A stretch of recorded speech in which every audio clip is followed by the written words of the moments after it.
Hey guys, tonight we're going deep, like bone-numbing, frostbite-threatening breath visible in the air, deep into the wintry world of medieval hunting. You ever think about how someone wearing nothing but scratchy wool, with zero Gore-Tex or heated gloves, somehow managed to sleep outside in the dead of winter, and not freeze into a tragic cautionary tale for future generations? Yeah, same, that's what we're diving into tonight. You, my frostbitten friend, are the hunter. It's the early 14th century. You've been out since before the sun came up, following deer tracks through crusty snow, trying not to alert anything with a heartbeat. You've got a rough sack of gear slung over one shoulder, a crooked bow in the other, and every bone in your body is cold. The sun is going down now, turning the edges of the forest amber, but also signalling that you've got maybe an hour before temperatures plummet and the wilderness becomes a frosted tomb. And here's the thing, you probably won't survive this, unless you know what you're doing. So before you get comfortable, take a moment to like the video and subscribe, but only if you genuinely enjoy what I do here. No pressure. Also, let me know what city you're in and what time you're watching this. Always curious as how many of you are up way too late. Now, dim the lights, maybe turn on a fan for that soft background hum, and let's ease into tonight's journey together. Your boots crunch across the snowpack as you scout for a place to sleep. Somewhere out of the wind, but close enough to your kill that it won't get dragged off by wolves. The deer was a lucky shot, hit right in the heart. It bucked and fickled hard just past the frozen creek, legs skidding on the ice. Now it's gutted and led out, hanging by its hocks from a pine tree, the rope biting into the bark. You'll butcher it in the morning. Right now, you need to not die. You scan the terrain. To the north, there's a thick copse of spruce, low branches that make a natural windbreak. To the west, a rock overhang that could give some shelter, but it's exposed to open field. You go with the spruce, wading into the shadowy green where needles crunch underfoot and the world feels eerily quiet. There are rabbit tracks in the snow and the musky stink of fox urine. Signs of life, sure, but nothing big enough to threaten your sleep. Probably. Your fingers are already numb, so you set your gear down and get to work. First, build a bed. You use your knife to cut a bunch of spruce boughs, thick, flexible, still fragrant despite the cold. Layer by layer, you build a mattress about a foot thick. This part is crucial. If you sleep on the ground, you will freeze from the bottom up. No medieval hunter forgets that twice. The forest darkens.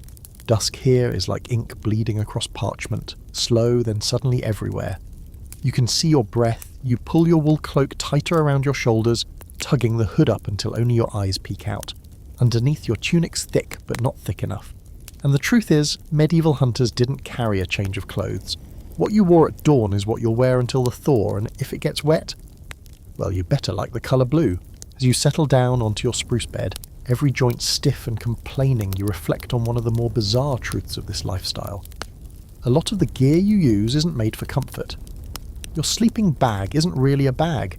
It's a coarse wool blanket wrapped around sheepskin, held closed with leather thongs.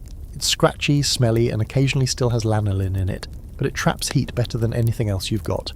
You wrap it around yourself like a cocoon, tucking in your legs first, then pulling the top over your shoulders. And here's your first real challenge. You can't light a fire. Well, you could, but that would be asking for company. The sort of company that howls, or steals, or carries axes. Fires are signals, beacons in the dark, and unless you're camping with a party or deep in royal forest lands, where bandits fear the gallows, fire's more of a danger than a help. So you sleep cold. You do what medieval hunters called a cold camp, a silent, dark bivouac in the forest where heat comes from breath and insulation, not flame. It's risky, but not uncommon. In fact, it is a practiced art. You position yourself carefully, back to a tree, knees tucked in tight, hands between thighs. Your cloak becomes both sleeping bag and tent, forming a little microclimate around your body. And still, it's freezing. That's the thing modern people forget. These hunters weren't invincible. Frostbite was common. Hypothermia a constant threat. There's even debate among historians about how many disappearances in medieval forests were really just solo hunters frozen solid, found weeks later by truffle pigs or woodcutters. And yet, somehow, they survived. Enough of them, at least, to pass these skills down. You listen to the forest. A distant owl hoots. Snow shifts somewhere nearby, maybe a rabbit, maybe something else. Your body starts to shiver, not violently, just that low involuntary shake that feels like your bones are trying to warm themselves. It's not ideal, but it's also not fatal. Yet. Above you, the branches shift, letting moonlight spill across the snow like spilled milk. You feel small, wild, alive in a way most people never do. Because here, with the world frozen solid around you, your breath visible in the air and death just a few bad choices away, you get it. You understand why these hunters lived on the edge. It's not just the meat. It's the clarity, the silence, the absolute honesty of cold. You shift in your bedding and try to find a position where your knees stop aching. There's a bit of warmth now, just a hint. Enough to stop the worst of the shivers. Maybe even enough for sleep. Maybe. Out here, comfort is relative. You wake up with a grunt, because of course you do. No one ever talks about how awful medieval sleep was. It's not peaceful, it's not deep. It's a half-conscious drift, interrupted every 20 minutes by some freezing toe, aching joint, or creeping anxiety that something is sniffing you from the tree line. And honestly, something probably is. Your breath fogs in front of your face. Your nose is numb. Your fingers curled instinctively under your cloak during the night, and they're tingling now in that painful thawing way. You stayed alive, but barely. And this is a good night. The first thing on your mind isn't food. It's layers. You sit up slowly, your spine cracks in at least 4 places, and you start adjusting your clothes like your life depends on it, because it kinda does. See, what you wear out here isn't just about keeping warm, it's about managing moisture, preserving body heat, and avoiding death by bad fashion. Let's go top to bottom. On your head, you've got a coif, tight-fitting linen cap worn under a wool hood. It traps heat around your scalp and keeps your ears from falling off in the night. Most people think hoods are just for dramatic entrances and stormy castles, but in the forest, they're survival gear. You keep the wool dry at all costs. If your hood gets wet, the cold will wick straight into your skull. There are records of hunters freezing to death after their hoods got soaked by snowmelt or sleet, and they couldn't dry them fast enough. A soggy head is a dead head. Your torso is wrapped in layers like you're a human onion. Closest to the skin is a linen shirt, because linen dries faster than wool and helps wick sweat away. Over that, a thick wool tunic, maybe even 2. There's no such thing as too much wool, only not enough. And over that, you've got your cloak, an oversized, heavy woolen blanket with a clasp at the throat, worn like a cape but built for misery. It's itchy, smelly, and soaked in old animal grease, but that just makes it more water resistant. Now, your legs. This is where things get questionable. Medieval hunters didn't have insulated leggings or fleece thermals. You're probably wearing brays, basically medieval boxer shorts, under wool chausses, which are like wool leg tubes tied to a belt or your tunic. They sag, they itch, and they absolutely suck when they get wet. If you're lucky, they're felted. If you're not, they're just loosely spun wool and you're going to feel every gust of wind like a slap. But the worst part, your feet. Medieval boots are terrible. They're made of turn shoes, leather soles turned inside out and stitched with flax or sinew. No insulation, no tread. Just cold, stiff cowhide that soaks up water like a sponge. Hunters knew this, of course, so they hacked the system. You tear off a strip of deer hide and wrap it around your boots like makeshift gaiters. You stuff dry grass or moss into the toes for insulation.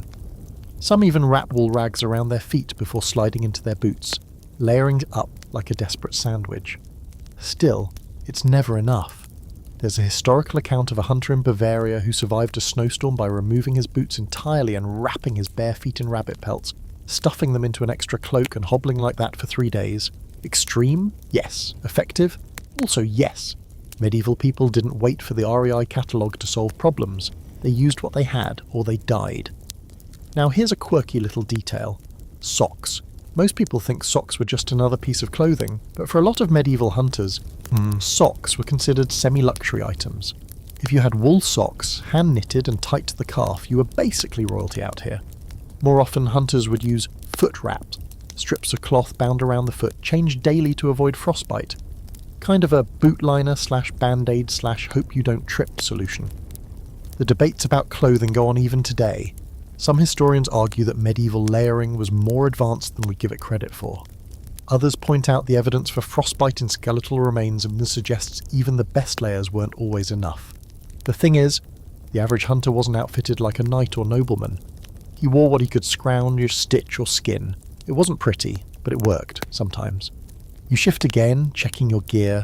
Your cloak has frost along the edges, tiny crystals catching in the morning light. You brush them off before they melt and soak in. Then, just out of instinct, you check your boots.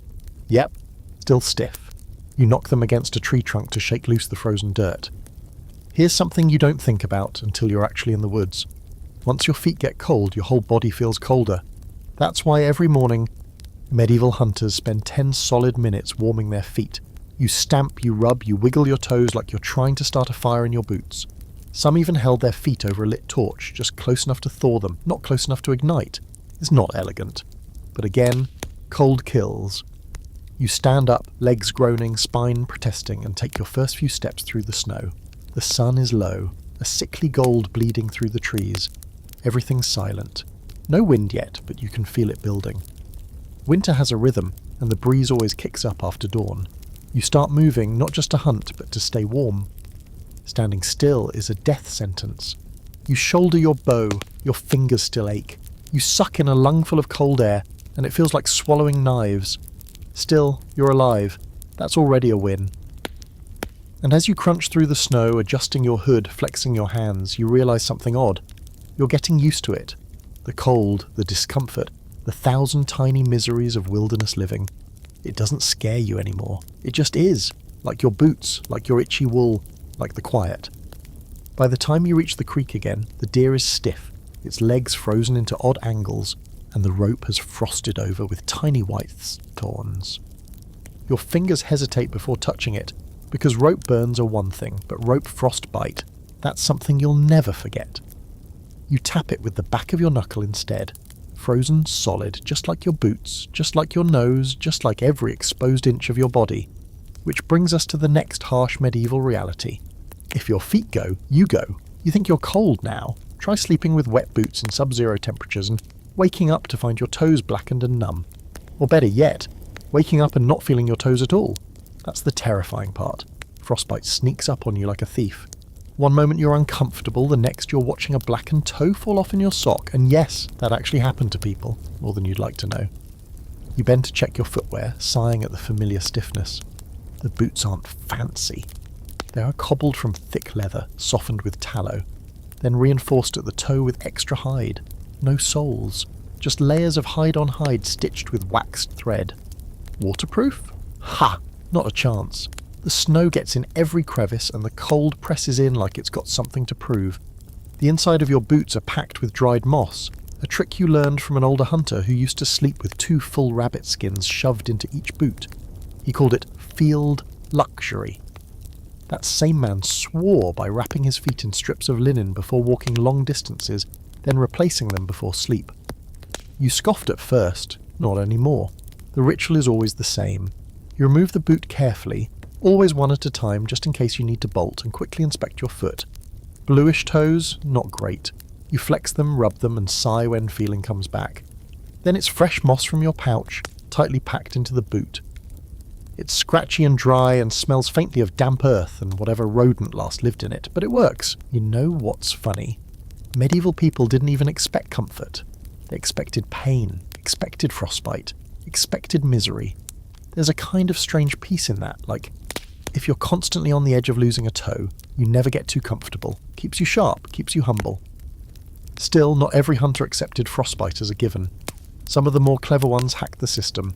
There are scattered references, old field notes, marginal scribbles in herbals, even rumours passed down orally, about natural insulation tricks. One method involved stripping fresh bark from a birch tree and lining your boots with the papery skin. Others involved heating flat stones near a fire, wrapping them in cloth and sliding them into the base of your boot before bed. Risky, yes, burns happened. But desperate times, desperate souls. Then there's the fringe theory, that some hunters believed in foot charms, literally charms, like don't get frostbite amulets. Supposedly certain herbal satchels, usually sage, garlic and crushed juniper, were worn around the ankle and blessed by a local wise woman to keep the ice demons away. Total superstition? Probably. But you think about it sometimes when the wind howls and your toes go numb. You wouldn't say no to a little magical insurance. Some scholars still argue about how common frostbite really was in the Middle Ages.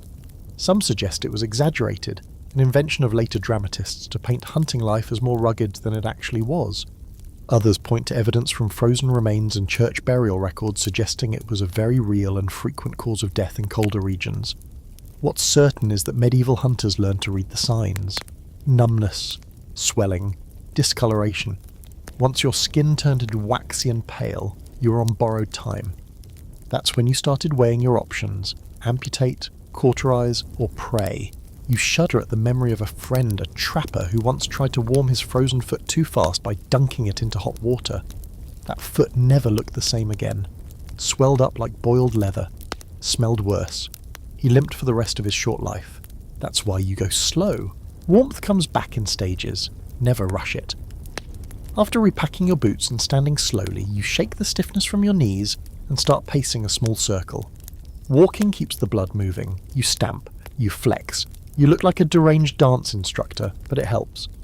The ground crunches beneath you hard as stone and the snow squeaks. That telltale sound of ultra-cold powder. You know it well. The squeak means it's colder than yesterday, probably by a few degrees. You hate that you know that. And then something remarkable happens. Your feet actually start to feel warm. Well, not warm. Less dead. You take another lap. Just movement. Constant movement. That's your best defense. Still, the fear never leaves. You always wonder, did I do enough? Are my toes actually okay, or is this just the numb calm before the gangrenous storm? The cold does weird things to your mind, it breeds paranoia. And it's not always wrong. With the deer still frozen and the sun rising slow behind the trees, you know you've got a few hours before you can really start butchering. The muscles are still stiff. No point in hacking at meat that fights back like cured leather. So you focus on what you can do.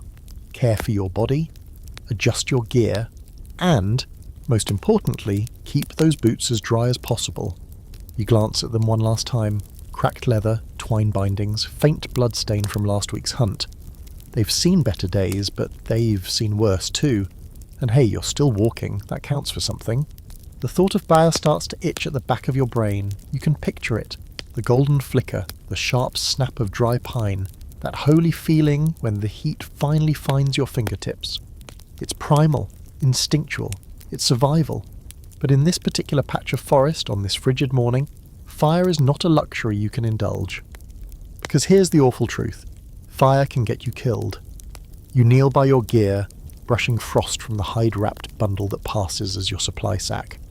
It holds a flint striker, a shard of steel, and a few bits of charcloth wrapped in waxed linen. The setup is good, reliable. If you wanted to, you could spark a flame in 60 seconds, but you hesitate. Because fire, as much as it offers comfort, also offers visibility. And out here, visibility is dangerous. In the tangled chaos of medieval politics and land rights, a fire means something. It tells passers-by, human or animal, that someone's here. In some forests, that someone might be a poacher, or a runaway, or a deserter. A warm glow in the night attracts attention, and attention isn't always friendly. Worse, some hunting lands were protected by royal decree. Lighting a fire inside a nobleman's forest? That's not just risky, that's grounds for imprisonment, or hanging. You've heard the stories, firelight flickering through the trees, followed by the sharp thrum of a crossbow string. No warning, just a bolt and silence. Still you're freezing. There's a technique some hunters use, a compromise. It's called a star fire, or sometimes a sleeper's nest. You start by digging a shallow trench, maybe a foot deep and 2 feet long, and in the bottom you place dry sticks and a few coals wrapped in bark or moss. Then you cover it with a layer of dirt, just enough to mute the glow, but not snuff the heat. The result? A thin ribbon of warmth rising from the ground, enough to keep your torso warm while you sleep, not hot. But better than nothing. You consider it, maybe later. For now, you rub your hands together, pull your hood tighter, and move to the base of a tree where the snow is thin. You dig a small depression, gather some dry pine needles, and set them in a neat bundle. Not to burn, just to insulate. The pine needles release a faint, sharp scent. Clean, almost medicinal. You lie on your side beside them, pulling your cloak tight, letting your body heat slowly build beneath the folds of wool. You imagine this is what it feels like to be buried alive, but on purpose. Some hunters carry a small ceramic pot, nothing fancy, just a fist-sized vessel designed to hold embers. They'll light it before sundown, tuck it into the centre of their bedding, and let the gentle heat radiate through the night. Others use stones, heated near a fire and then wrapped in cloth. There's risk involved: burns, melted cloaks, accidental flare-ups. But again, everything out here is a gamble. One of the strangest heat hacks you've ever seen involved animal fat. A hunter smeared bear grease across his chest and legs, claiming it sealed in body heat and repelled moisture. He stank like a butcher's table in July, but he didn't freeze. Fringe method? Absolutely. Effective? Apparently.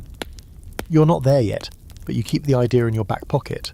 There's a curious debate among historians about whether medieval hunters truly avoided fire out of necessity, or if it was just a romantic myth born of troubadour ballads and embellished tales. Some records suggest that hunting parties did use small, carefully shielded fires, especially in more deep wilderness. Others insist they relied almost entirely on body heat, insulation, and sheer stubbornness. The truth probably lives somewhere in between, like most things.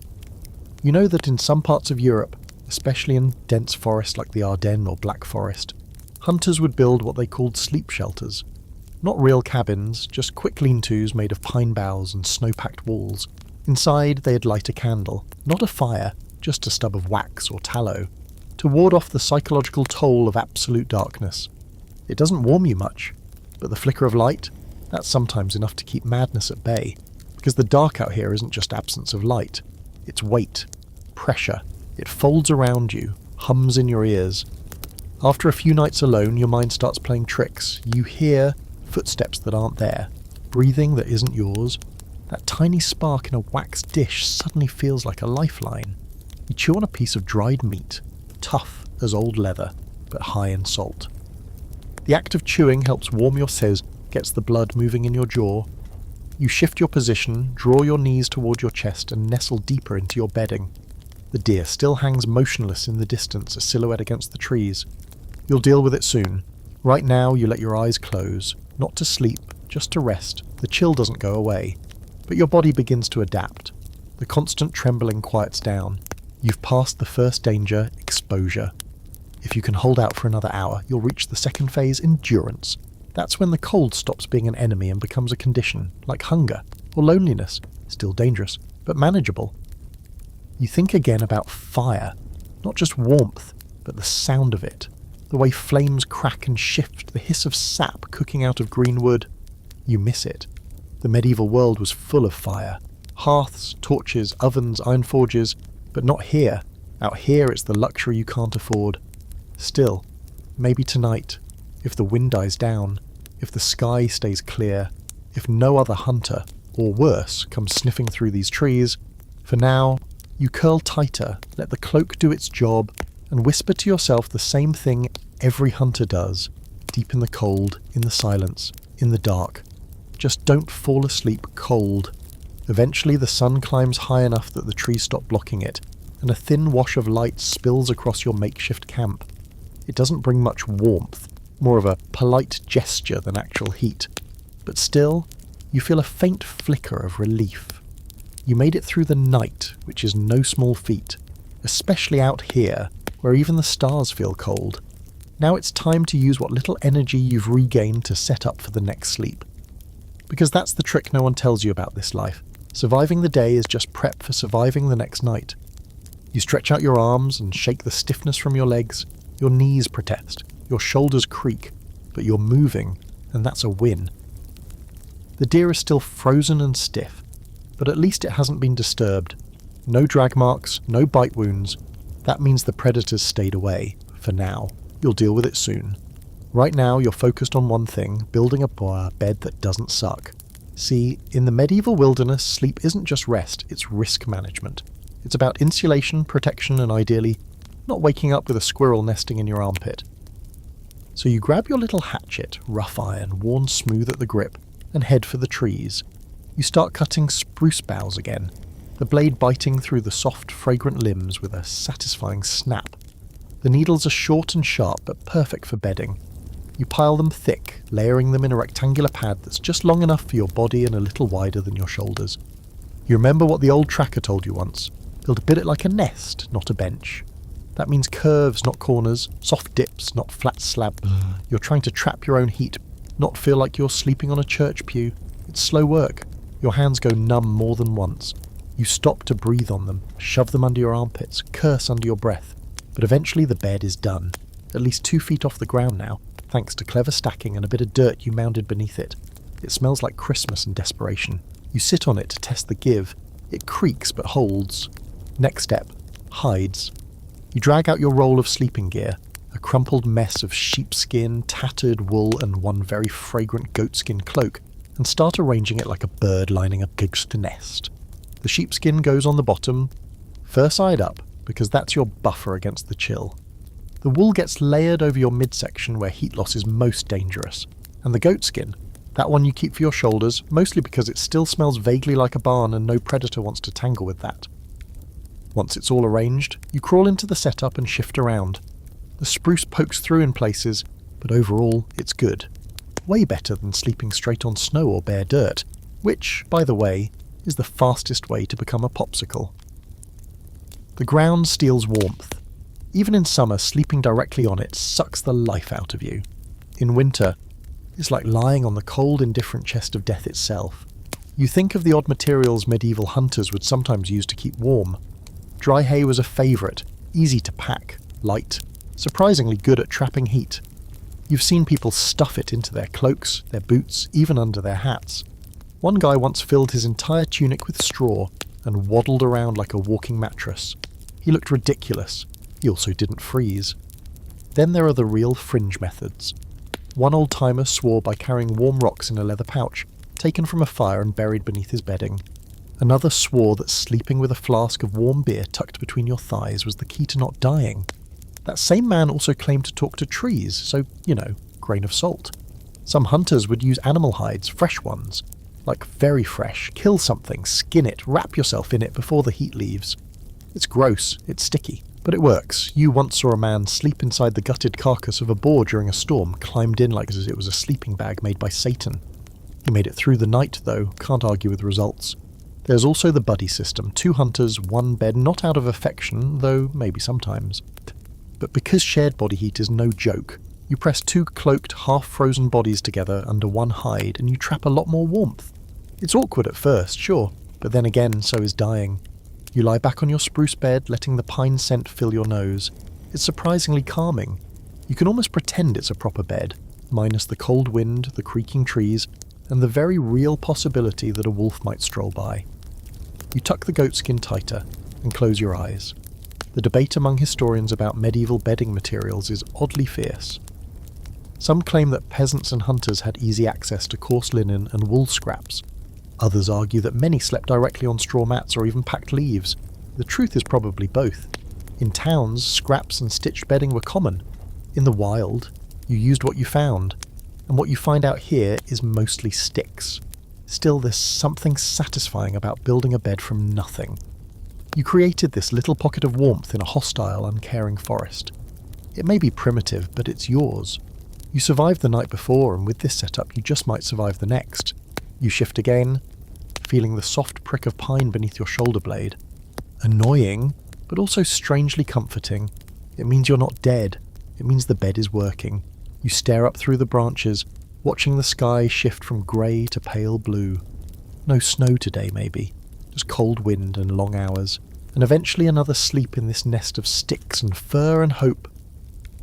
Because that's what this bed is, really. It's hope, wrapped in wool, smelling faintly of goat, held together with twine and prayer. The wind picks up sometime after midday, not a howling gale, but one of those persistent, bone-slicing breezes that cuts through even the thickest wool like it's not there. It snakes between the trees, stirs the snow into soft, swirling ghosts, and makes your already numb face feel like it's being shaved by ice. You hunch deeper into your cloak, hands tucked into your armpits, eyes squinting into the pale glare bouncing off the snow. There's no real sun, just a weak smear of light above the treetops. More of a concept than a presence. You're not going to move far today. No long hike, no new trap set. The deer you bagged yesterday is still frozen solid. And butchering it in this temperature would turn your fingers into brittle, red icicles.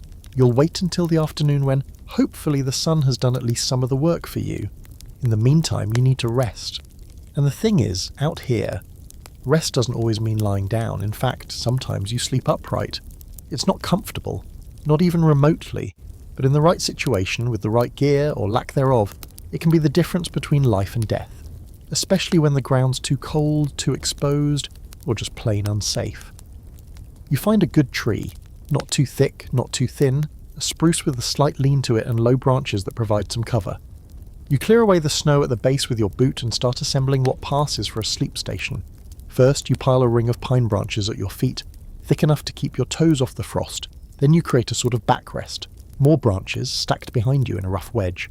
It's not comfortable, but that's not the point.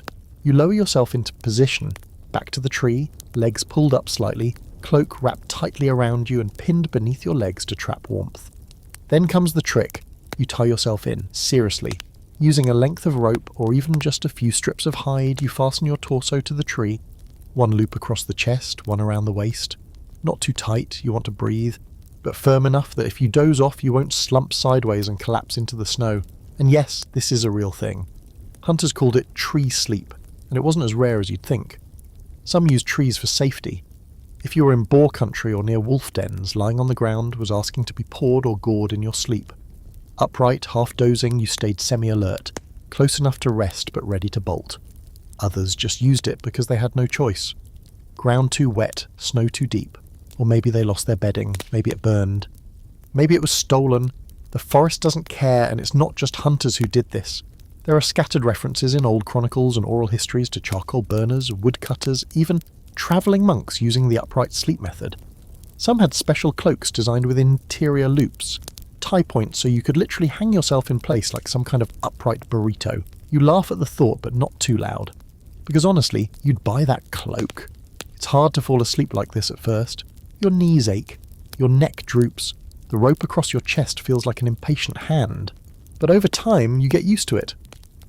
Your body starts to associate this awkward, upright posture with rest. Not real sleep. Just the hazy, half-dreaming doze of the wilderness.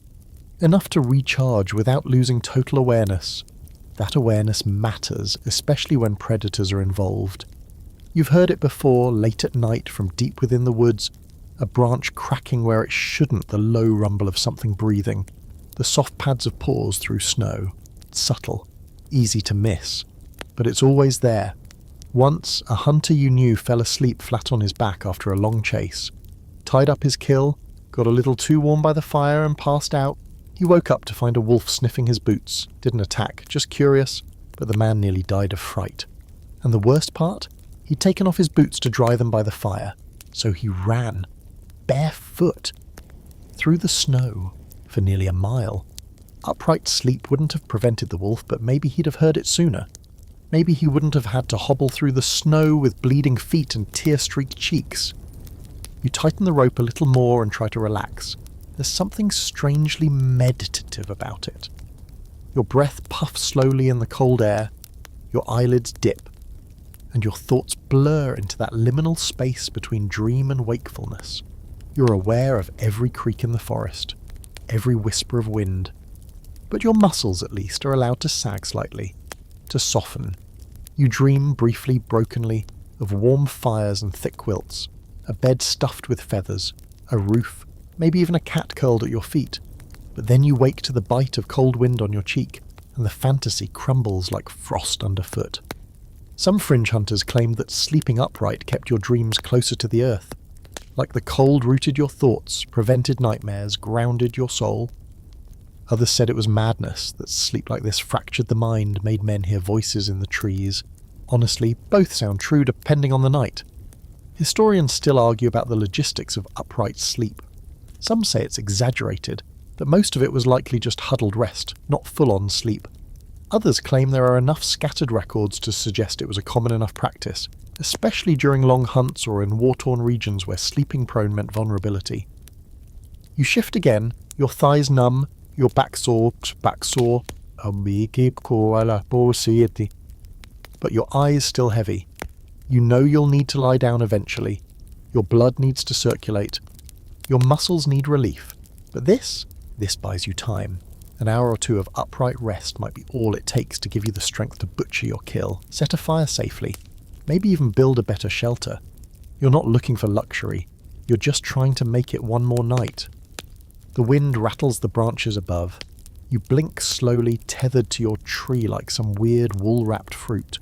And for a moment, just a moment, the cold doesn't feel so sharp. When you finally ease yourself out of the tree ropes, your knees pop like dry twigs. It's not so much waking up as it is unfurling, slow stiff with a muttered curse or two. Your cloak is damp with your own breath, especially around the mouth and chin, where the fabric froze during your upright nap. You tug it down and wince as tiny ice crystals scrape against your beard. Welcome to the medieval wilderness exfoliation routine. Free of charge, painfully effective. Your face is raw, lips cracked, nose frozen. But the worst part, your beard is a disaster. No one talks about this. They should, because in the cold your beard becomes both a saviour and a curse. On one hand, it traps warmth around your face, keeps your cheeks from going completely numb, and gives you a kind of feral mountain man dignity. On the other hand, it holds moisture like a sponge. Every exhale settles into the hair around your mouth. Then it freezes. Then it melts. Then it freezes again. By dawn, it's basically a chin icicle, with bonus ice fangs curling inwards toward your lips. You rub at it now, trying to break up the frost. Little chunks fall away and land on your cloak. The tips of your fingers go numb again, which you ignore, because what choice do you have? It's not like you packed a warm towel and beard oil. To deal with this, medieval hunters had a simple rule. Never breathe directly into your beard. Always turn your head slightly, exhale to the side. If you're desperate, wrap your lower face in cloth. Linen if you have it, wool if you must. It's not fashionable, but it works. You reach for your hood and pull the inner flap across your nose and mouth, tying it behind your head with a strip of leather cord. It smells like old tallow and sheep, but it does the job. And yes, face wraps were absolutely a thing. You'd be surprised how often they show up in woodcuts and manuscripts, usually as tightly wound scarves or makeshift balaclavas. In places like the Scottish Highlands or the Carpathians, hunters and travellers swore by them. Some were made from felted wool, others from layers of linen soaked in fat to make them wind-resistant. The goal wasn't beauty, it was survival. You're not immune to the ridiculousness of it all. You catch your reflection in the frozen creek, just a flicker distorted in the cracked ice. You look like someone tried to wrap a pile of laundry around a shovel. But hey, your face is slightly warmer now. That's progress. There's a fringe theory among modern researchers that some medieval hunters intentionally grew thick beards as a kind of natural insulation. Not for style, not for faith, just because the bigger your beard, the warmer your jaw.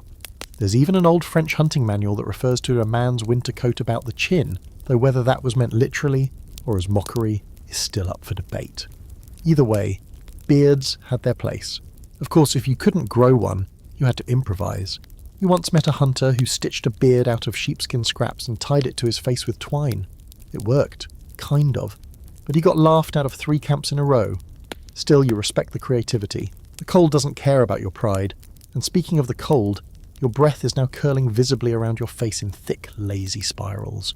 That's the telltale sign that the temperature's dropped again. Not quite a plunge, but a steady slide into frostbite is back on the menu territory. You sniff once, your nostrils stick together, definitely colder. This is where your hood earns its keep. You pull it forward, letting the wool drape heavily over your face. It's not fancy, just a simple medieval liripipe style. Long tail at the back, snug at the neck, cut wide at the shoulders. Designed for layering, wind resistance, and best of all, stealth. Good hood muffles the sound of your breath and your footsteps. The long tail can be wrapped around your neck like a scarf or used to tie the whole thing tighter in a high wind. Some hunters even used it as a makeshift pouch for carrying coals or hot stones. Multi-use gear before it was trendy. You tuck your hands into the sleeves and start pacing again, trying to warm yourself from the core outward. Face still wrapped, body still stiff but functional. That's all you need. The face covering holds in the heat, traps moisture just enough to make breathing bearable, and shields your skin from the slicing wind. Of course, there's a trade-off. Once the fabric gets too damp, it starts freezing again. This leads to what hunters used to call ice burn, basically frostbite caused by your own clothing. The solution? Swap it out midday if possible, or rotate it around your face so the wettest part isn't sitting directly against your skin. It's not perfect, but you're not exactly spoiled for options. You remember once, years ago, waking up with your hood frozen to your cheek, tore off a layer of skin when you moved. You wore that scab for a month, like a badge of honour or stupidity. And let's not forget, frostbite on the face is no joke. Your nose, your cheeks, your ears, these are the first things to go in extreme cold, ears especially. That's why the hood is low, the scarf is high, and the cloak collar gets pulled up so far you look like a woolen turtle. Some hunters even stuffed fur scraps under their hoods, foxtails, rabbit pelts, anything soft and warm to guard the cartilage. As you walk, you pull a strip of dried apple from your pouch and chew slowly. It's tough, leathery, and faintly sweet. The sugar helps, gives your brain something to focus on besides the cold. Your breath still fogs the air, but now it smells faintly of fruit and old wool. Somehow that's comforting. You catch another gust of wind and instinctively hunch your shoulders. The hood holds. The wrap holds. Your beard, still frosted and coarse, holds too. Everything in its right place. You glance up. The sky's turned a pale, ugly grey. Storm maybe, or just the threat of one. Either way, it's a warning. You'll need to prep your bed again, check your hide bundle, and maybe even find a thicker patch of trees to hunker down in. Tonight could be rougher, but your face is ready. You catch the smell before you hear the sound. Musky, thick, a little sour like wet hay left too long in a cellar. You stop mid-step, nostrils flaring, ears straining through the cold silence. There's something alive nearby, not predator alive. Not dangerous, just pungent. You creep forward a few more steps and peer through the dense tangle of spruce. And there they are. 3 pigs, not wild boars, those you'd hear crashing through the underbrush like drunken bandits. These are domestic, squat-bodied, winter-hardened swine, probably left to free range by some village a few valleys over. You can't help but smile. Pigs mean heat. Now, under normal circumstances, cuddling with a pig would not be high on your winter survival strategy list. But these aren't normal circumstances. You're in a medieval forest in the middle of a deep freeze, and your options for warmth are rapidly dwindling. So when you see livestock wandering through the snow like little steaming sausages on legs, you don't think twice. You ease closer, moving slow, careful not to startle them. They don't run. They glance up, snort once, and go back to rooting under the snow. One's already wallowed into a little hollow, and is now lying belly flat, huffing in the cold. You decide he's your new best friend.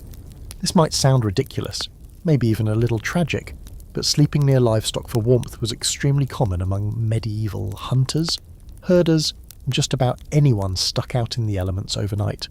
Pigs were surprisingly popular choices, unlike sheep, which are skittish and overly delicate, or goats, which have all the warmth of a judgmental houseplant.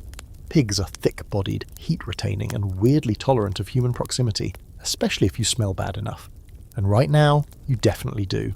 You circle around and sit down beside the resting pig, slowly shifting until your side is pressed against its flank. It doesn't flinch. In fact, it grunts, shifts slightly, and accepts your presence like a fellow pig. Good enough. The warmth is immediate. Startling even. Like someone lit a small fire beneath your hip. You haven't felt direct body heat like this in days. It doesn't take long before you're leaning in, head resting against the pig's shoulder, cloak draped over both of you like some strange low-budget shepherd costume. Another pig plods over, sniffs your foot and lies down nearby. Within minutes, you've got yourself a very awkward but incredibly effective heating system. And let's be clear, it's gross. The pig stinks, not in a maybe it needs a bath kind of way, but in a deep primal fermented garbage kind of way. It's an earthy, greasy smell with hints of manure, old fur, and body heat baked into the wool of your cloak. You should hate it, but you don't. Because for the first time in hours, you don't feel like your bones are rattling from the inside. This wasn't just a fringe practice. Sleeping beside animals was a widely known survival strategy, especially in colder regions. Hunters would often tether a donkey or dog to their sleeping area, not just for company or security, but for insulation. Body heat was body heat. Didn't matter if it came from your comrade or a pig. In some extreme cases, entire hunting parties would huddle around a cow for warmth, forming a kind of miserable shivering meat halo around the beast. There's an old Hungarian folktale about a trapper who survived a 7-day snowstorm by digging a pit and crawling in with his ox. They shared body heat under a shared hide, and when the storm cleared, the man emerged warm and alive. The ox allegedly didn't even notice. Now, the risks? Yeah, they were real. You get too cozy with a pig and you might wake up with a hoof to the ribs, or a snout in your face. They snore, they twitch, they roll. and they're heavy. One careless flop and you could end up pinned in your sleep. But most seasoned hunters knew how to position themselves safely, side by side, not under the belly. Always with a quick exit plan. You're dozing now, eyelids fluttering against the wind, your head bouncing slightly with each of the pig's slow rhythmic breaths. It's bizarre, no doubt, but it's also peaceful. There's something grounding about being huddled up with another living thing, even if it oinks. You remember a conversation with an older woodsman years ago. He told you, half joking, "A pig'll save your life quicker than a prayer if it's cold enough." You thought he was just being dramatic, but now you think he might have undersold it. It's not just about heat, it's about presence. Out here, the cold gets inside your head, makes you feel isolated, like the trees are holding their breath, waiting for you to drop. Just knowing there's another heartbeat near yours, even a pig's, reminds you that you're not alone. And in a way, that keeps you going. There's debate, of course. Some historians argue this kind of close contact with animals was exaggerated in lore, an idolised version of the rugged outdoorsman, humble enough to sleep in the mud. Others point to journals, letters, even ecclesiastical writings that mention borrowing heat from the beasts of the field. The truth? Somewhere in between, as always. But no one disputes the fact that in the medieval world, warmth was worth the stink. You stretch out a little, the pig grunting in mild protest but not moving. The other two are pressed close now, and the small hollow you're all lying in has started to feel like a real shelter. Walls of flesh and fur, roofed by your own battered cloak. You drift off again, just slightly, the way you do when your body finally says, "Yes, this I can work with." You'll wake soon and have to move on. Cut meat, pack up, maybe track the pigs and see where they bed down for the night. Could be a better spot, more sheltered. But for now, for this strange and wonderful moment, you're just another creature in the forest curled against your neighbours, wrapped in warmth and stink and scent. You're not dead. You're not even that cold. And if someone walked past right now, they'd see a bundle of wool and grunts steaming softly in the snow, and they'd think, now there's someone who gets it. By late afternoon, the pigs have wandered off, snorting and snuffling their way through the underbrush in search of frozen roots or abandoned acorns. You let them go. They gave you what you needed. 2 precious hours of heat and some of the best rest you've had since this whole frostbitten ordeal began. You don't even mind the pig hair clinging to your cloak or the faint oink-patterned warmth still radiating from your ribs. You're awake, alert, and more importantly, not frozen solid. Which means it's finally time to deal with the deer. You trudge back to the kill site, the snow crunching beneath your feet in that special way it does when it's cold enough to kill a man with silence.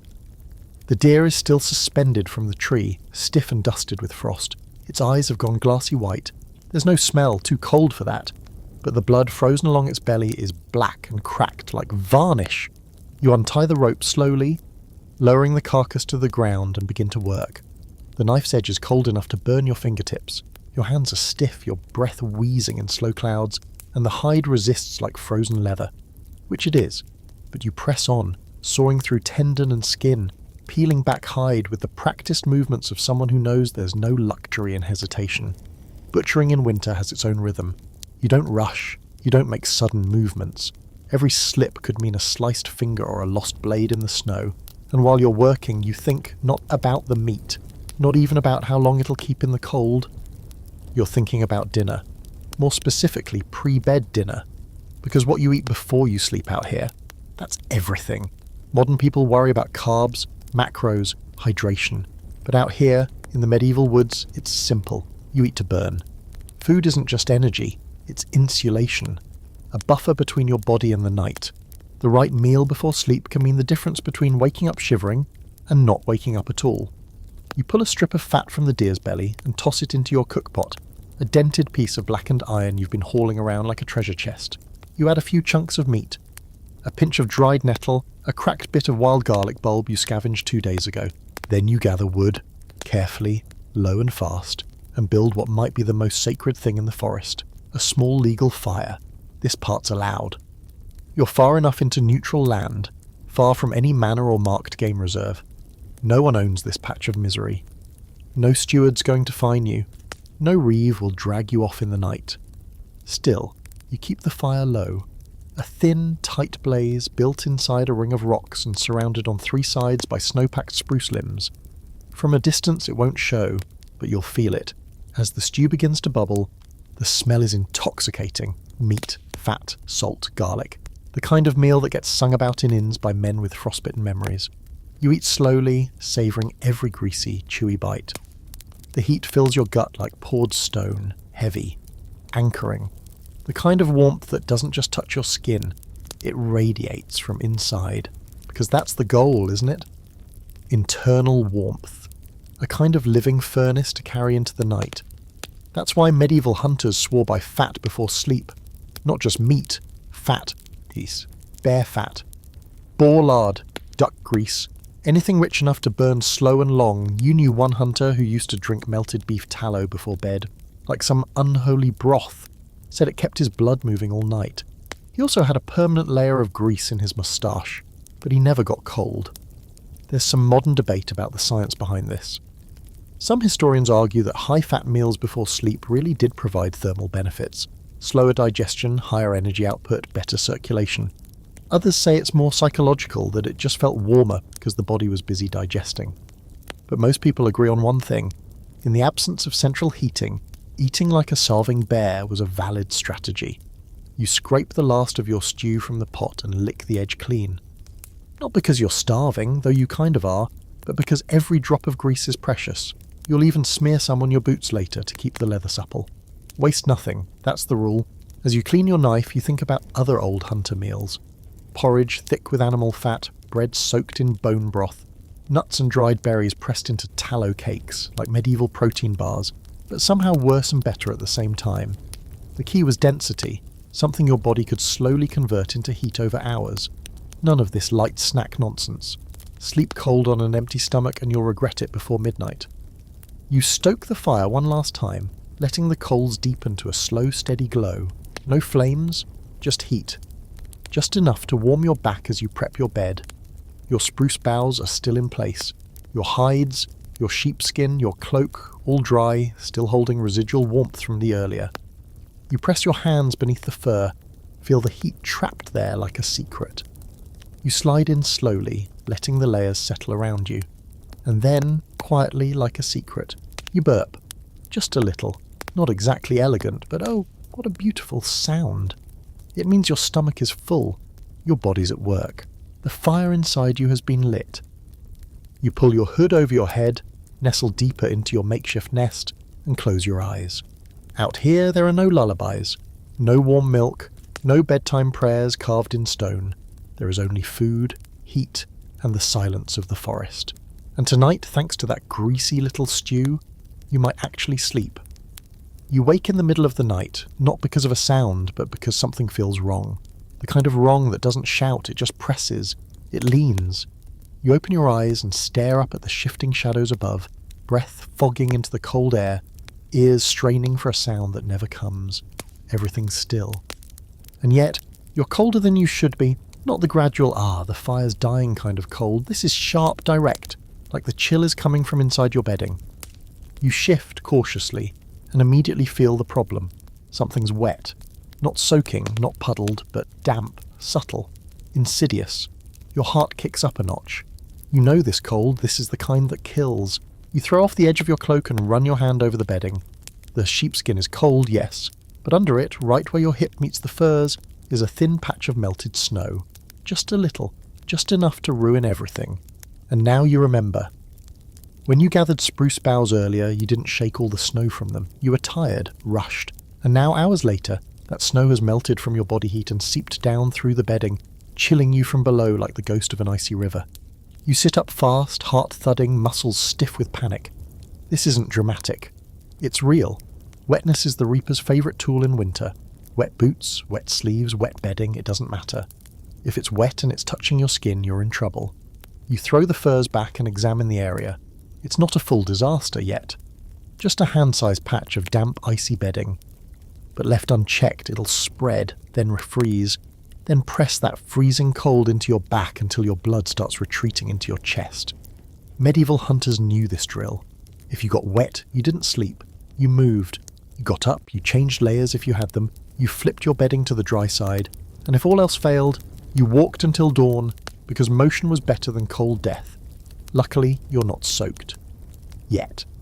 You shift the damp furs to one side, strip off your outer layer, and hang it near the fire, revived now with a few careful pokes. Then you kneel beside it, arms tucked in, letting the heat crawl back into your skin. You're lucky you caught it early, and that's the lesson tonight. Moisture is the enemy. It's an old rule, older than kings, older than cities. If you get wet out here, you don't survive. There are records of medieval soldiers freezing in their tents during winter campaigns, not because of blizzards, but because of sweat.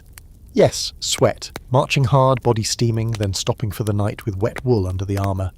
By morning, dozens dead, silent, curled like leaves. You learned that lesson early. On your first solo hunt, you slept in wool chausses after slipping into a creek crossing. Thought you were fine, woke up unable to feel your legs, skin like cold dough. You spent the rest of that day shivering under a cloak, chattering like a skeleton on parade. Now you obsess over staying dry. Even snow is tricky. It seems soft, innocent, but it melts at the slightest touch of heat.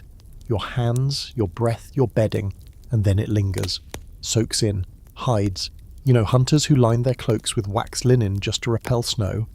You've seen others strip down to their underlayers when hiking uphill, just to avoid sweating under heavy gear. One guy you knew, crazy as a cornered squirrel, would march in just his tunic through snow a mile at a time to stay dry. Claimed frostbite was less deadly than the sweat demon. Maybe he had a point. He still had all his toes. Some folks used oil, rendered fat to waterproof their gear. Bear fat if they had it. Or goose grease, rubbed into boots, cloaks, even the seams of sleeping rolls. Made everything stink, of course, but if it kept the water out, it was worth it. There's even an old herbal text that recommends soaking wool in boiled pine resin to create a natural water barrier. Not easy, but effective. You rub your arms briskly, feeling warmth return to your fingertips. The outer cloak is still damp but manageable. You rotate the bedding, flip your sheepskin to the drier side, and add a fresh layer of pine boughs beneath it. This time brushed clean of snow because lesson learned. It's crude, but it'll work. Enough to survive till morning at least. The fire pops quietly beside you. You glance up, scanning the trees again. Still no sound. No movement. Just the forest, sleeping in its own frozen hush. You lie back down cautiously, nestling into the rearranged bedding. The fire's heat now kissing the back of your cloak. You've lost time. And warmth. But you're still dry. Enough. And that's what matters. It always surprises people how little it takes to go from fine to in danger. A single drop of meltwater in your boot. A bit of sweat trapped between tunics. The damp belly of a dead rabbit stuffed into your coat. It builds, slowly, quietly, until the cold has a foothold and then it spreads. There's a fringe belief among some old hunters that the cold is a living thing. That it doesn't just happen, it hunts. Looks for weakness. Finds the softest part of you, your feet, your belly, the back of your neck, and slides in like a knife. You believe it. You pull the dry cloak tighter, shift your feet to a more protected position, and sigh deeply. You're tired now, but not the dangerous kind. Just worn out. You close your eyes again, this time with every part of your body hyper-aware of dampness, cold, pressure. You scan yourself like a guard on patrol, no wet spots, no spreading chill, just wool and hide and slow, calming breath. Tomorrow you'll dry everything properly, spread your bedding out in the sunlight, re-smoke the furs if you have time, maybe even find some wax or render more fat to seal the seams. But tonight, you stay dry, and that might just be enough. There's a moment, maybe an hour before sunrise, when you're not sure if you're asleep or just pretending to be. Everything's still. Your limbs are stiff but not screaming, your mind is quiet for once, and your breath floats up in slow, foggy curls. You can't feel your toes individually, but they don't hurt, which in this world means they're probably still attached. And honestly, that's a win. Then your hand brushes something slick. Not slick like snow. Slick like skin. You flinch, roll, sit up fast. Your sheepskin bedding rustles beneath you, and your cloak slips down from your shoulders as your heartbeat kicks up awake. You reach for your knife, not out of panic, but because reaching for a knife is just what you do out here. Reflex, like breathing. And there it is, slumped in your bedding like some prehistoric laundry bag, the bladder bag. You laugh quietly, a single sharp puff of steam in the cold. Because for one fleeting moment you thought it was a snake. Or worse. But no, it's just your old half-patched, nearly forgotten sleeping sack, made from the intestines of a sheep and the stitched skins of smaller game. Your medieval sleeping bag, sort of. It's not pretty, it's not warm by modern standards, but it exists. And tonight, it might just save your life. See, medieval hunters didn't have canvas roll-ups or mummy bags with thermal liners, but they did have access to one thing in abundance: animal guts. And when you're cold enough, creativity gets weird. There are scattered accounts, mostly from Eastern Europe and Scandinavia, of hunters, trappers, and even pilgrims using sewn animal skins as sleeping covers. Not just hides with fur, but the inner bits too. Intestines, stomachs, bladders, anything that could be stretched, dried, cleaned, and stitched into something vaguely watertight. What you're holding now is exactly that. A patchwork sausage casing large enough to crawl into. You'd laugh, but you're too tired to feel clever. You slide your feet in first, careful not to snag the edges on your boot buckles. The interior's smooth, slightly crinkled, and smells faintly of cured meat and desperation. The outer layer is reinforced with a layer of thin deer hide stitched together in broad overlapping panels.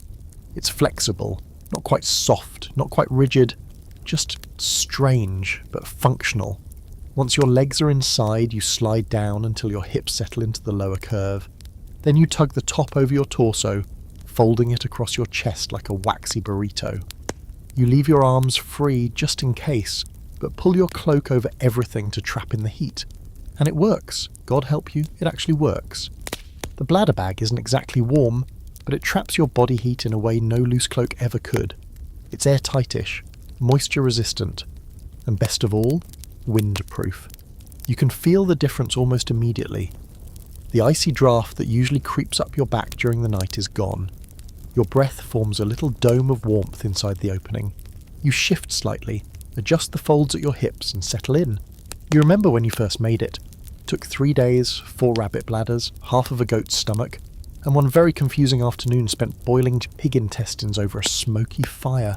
You'd read somewhere, probably scratched into a tree or muttered by a toothless trader, that Inuit hunters used seal intestines to make parkas. So you figured, why not? It wasn't glamorous, you ruined your knife. Your hand stank for a week. But the first night you slept inside it, curled up like a fermented dumpling, you were warm, mostly. There's debate about how common these kinds of sleep sacks really were. Some scholars argue they're exaggerated, products of folklore, not fact. Others point to archaeological findings, unusually stitched gut casings, waterproof sleeping rolls made from ox stomachs, even references in monastic texts to bags of hide wherein the hunter lay like Jonah. Whether they were widespread or not, one thing is certain. If someone thought to invent it, someone else thought to sleep in it. Your bladder's bag rustles faintly as you shift. You imagine some modern hiker stumbling upon you like this, wrapped in guts, smelling like firewood and venison fat, your beard frozen into spikes. They'd call it a nightmare. You call it Tuesday. The quirkiest part, it actually helps your breathing. The enclosed space traps moisture in a way that soothes your nose and throat. No more frozen nostrils, no more mouth breathing that leaves your tongue feeling like tree bark. Just slow, warm exhales pooling around your chest. Sure, it smells like a butcher's apron, but it also doesn't smell like death, which is nice. As you drift, you imagine the conversations from centuries past. Grizzled hunters around a fire, sharing sleep hacks. One swears by goose grease, another brags about lining his cloak with dried moss, and one, probably laughed at by the others, pulls out a folded sack of stitched pig gut and says, "Trust me." And somewhere in the background a monk scribbles it all down on parchment, just in case someone, someday, might care. You doze in and out of sleep like that for hours, never fully under, never fully awake, just riding the line. The bladder sack traps your heat, your cloak mutes the wind, and when the cold does find its way in, usually through the seams, it's too little, too late. You're already resting, already recovering. Your muscles ache, but they aren't spasming. Your jaw isn't clenched. Your knees are pulled up into your chest, tucked against the lining, and your shoulders are finally not hunched. You're warm, or at least warm enough. It's not comfort, but it is containment. And in this part of the world, on this kind of night, that's what survival looks like. By the time the sky starts to lighten, bleeding pale blue through the barrage trees, you've almost forgotten how strange your sleep system is. You stretch inside the sack, joints creaking, and let out a long, slow breath. You survive the night. Again. Because sometimes the difference between freezing and not freezing is a sack full of sheep guts. You're still sticky with sleep when the first sound of the day breaks through the frost, a branch cracking, sharp, sudden, and close enough to slice straight through the haze of rest. You freeze, your breath caught halfway in your throat, ears tuned like a hare's. Another crack, then silence. You don't move, don't breathe, every instinct goes taut. But then nothing. No footsteps, no low growl, no rustle of fur or snapping of more branches. Just that one sudden snap, and the quiet that follows it. Probably a falling limb, maybe ice shifting on a tree trunk. But you know better than to trust silence out here. Silence listens back. You lie there another full minute, unmoving inside your awkward, half-frozen gut sack, like some bizarre creature waiting to be reborn. Finally, you let out a slow breath and begin the process of extraction.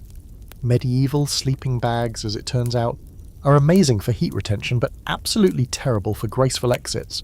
You twist, untangle your knees, and wiggle free, leaving the warmth behind like a broken spell. The cold rushes in immediately, biting the skin at your wrists and face and turning the inner layer of your cloak into a wall of damp wool and regret.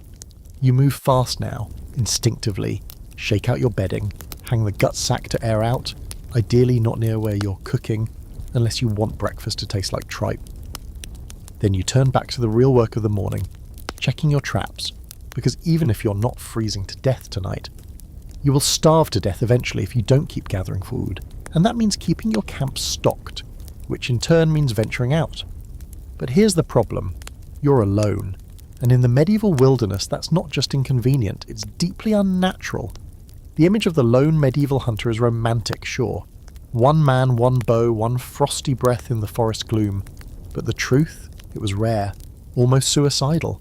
Most hunters didn't venture out solo, not for long, and definitely not in winter. Not unless they had no other choice. You make your way through the snow, boots crunching softly, eyes flicking side to side. A few yards from your bed you find the first snare, empty.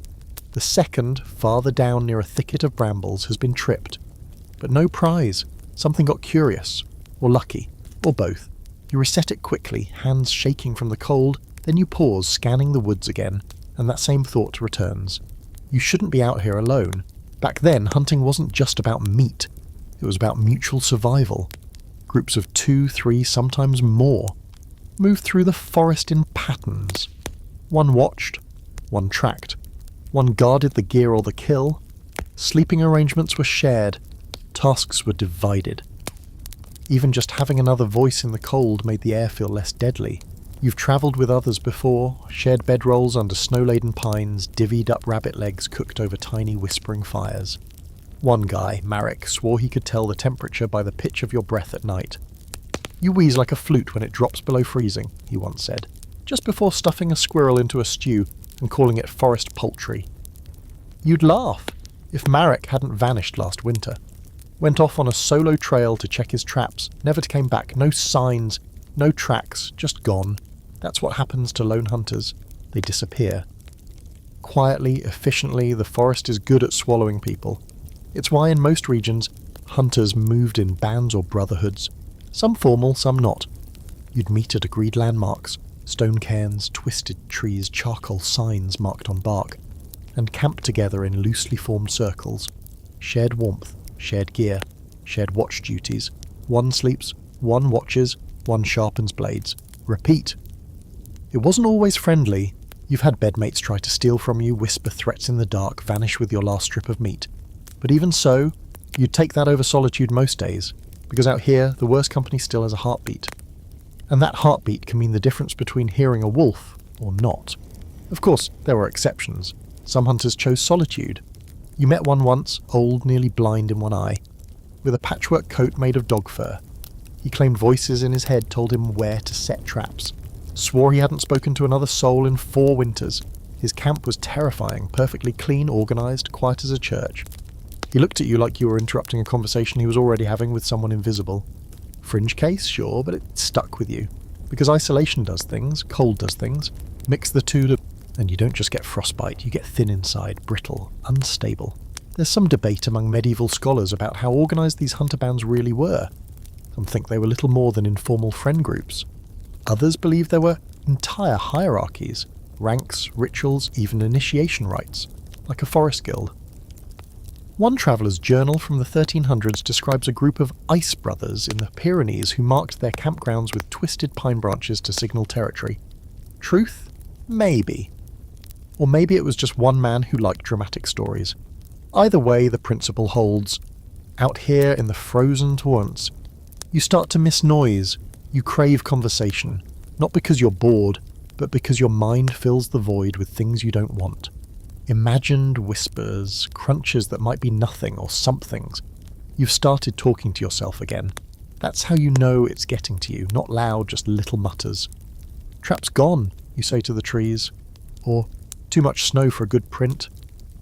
It helps, anchors you. Still you long for a voice that isn't your own. For another pair of boots crunching nearby. For someone to laugh when you sit in a patch of snow by accident and mutter curses through chattering teeth. For now you have the forest. And the wind. And your thoughts. Too many of those. You reach your last snare. Success. A plump hare frozen stiff, its eyes already glazed, and fur dusted with frost. You lift it with a quiet grunt and whisper, "Sorry, friend," before tucking it into your satchel. Then you head back toward camp. Alone. Again, but still alive. By the time you trudge back into camp with the frozen hare in your pack, the sky's taken on that dull leaden tone that means snow is coming, not soon, but eventually. It's the kind of sky that hangs overhead like a warning, low and full, too heavy to be trusted.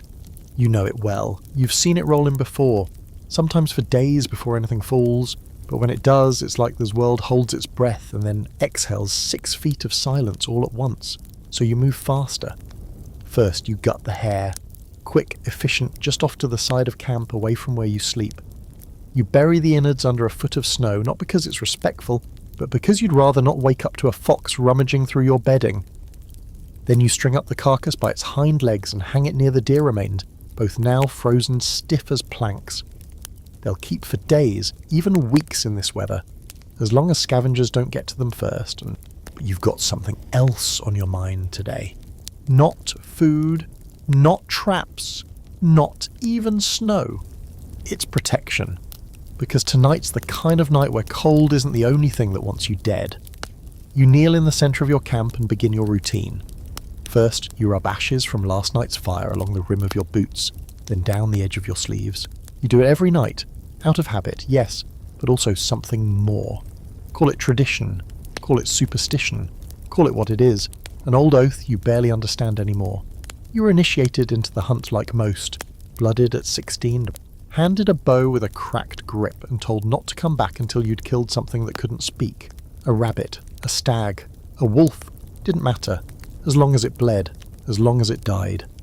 The man who gave you that oath was older than cold, face like boiled leather. He didn't talk much, but when he did, you listened.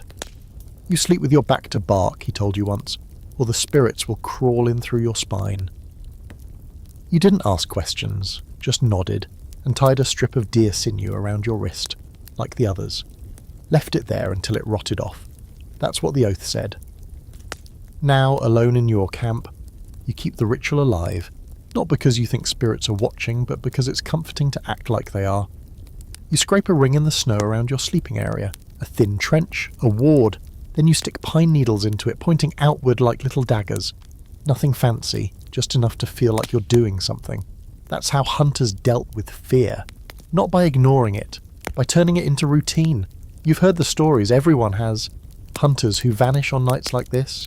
No tracks, no struggle, just bedding left behind, still warm, cloaks neatly folded. Like they stood up and walked into the woods without thinking. Some say it's exhaustion, exposure, madness. Others whisper about things in the trees, old things that like to collect the lonely. So you do the rituals, you draw the signs, you mutter the old phrases. Cold with each shadow, wind with each breath, I deny thee. Just words, but sometimes words are walls, and you're not alone in this. Medieval hunters were some of the most superstitious people on Earth, and for good reason. When you live in the dark, you learn to respect it. The woods are old, older than villages, older than kings, and people knew that. They made oaths, shared little rites, Even the most hardened, grizzled hunter would spit 3 times over a kill's blood if it died facing north. Not because it made sense, because it was known, and known things feel safer than unknown ones. There's a fringe belief mentioned in a few old folk texts that some hunting parties had designated oath keepers, men who didn't hunt, didn't cook, didn't trap. Their job was to remember the chants, the signs, the old protections passed down orally across generations, human archives basically. Some scholars think that's where the first wandering priests came from. Not temples, but forests. Not sermons, but safeguards. You like that idea?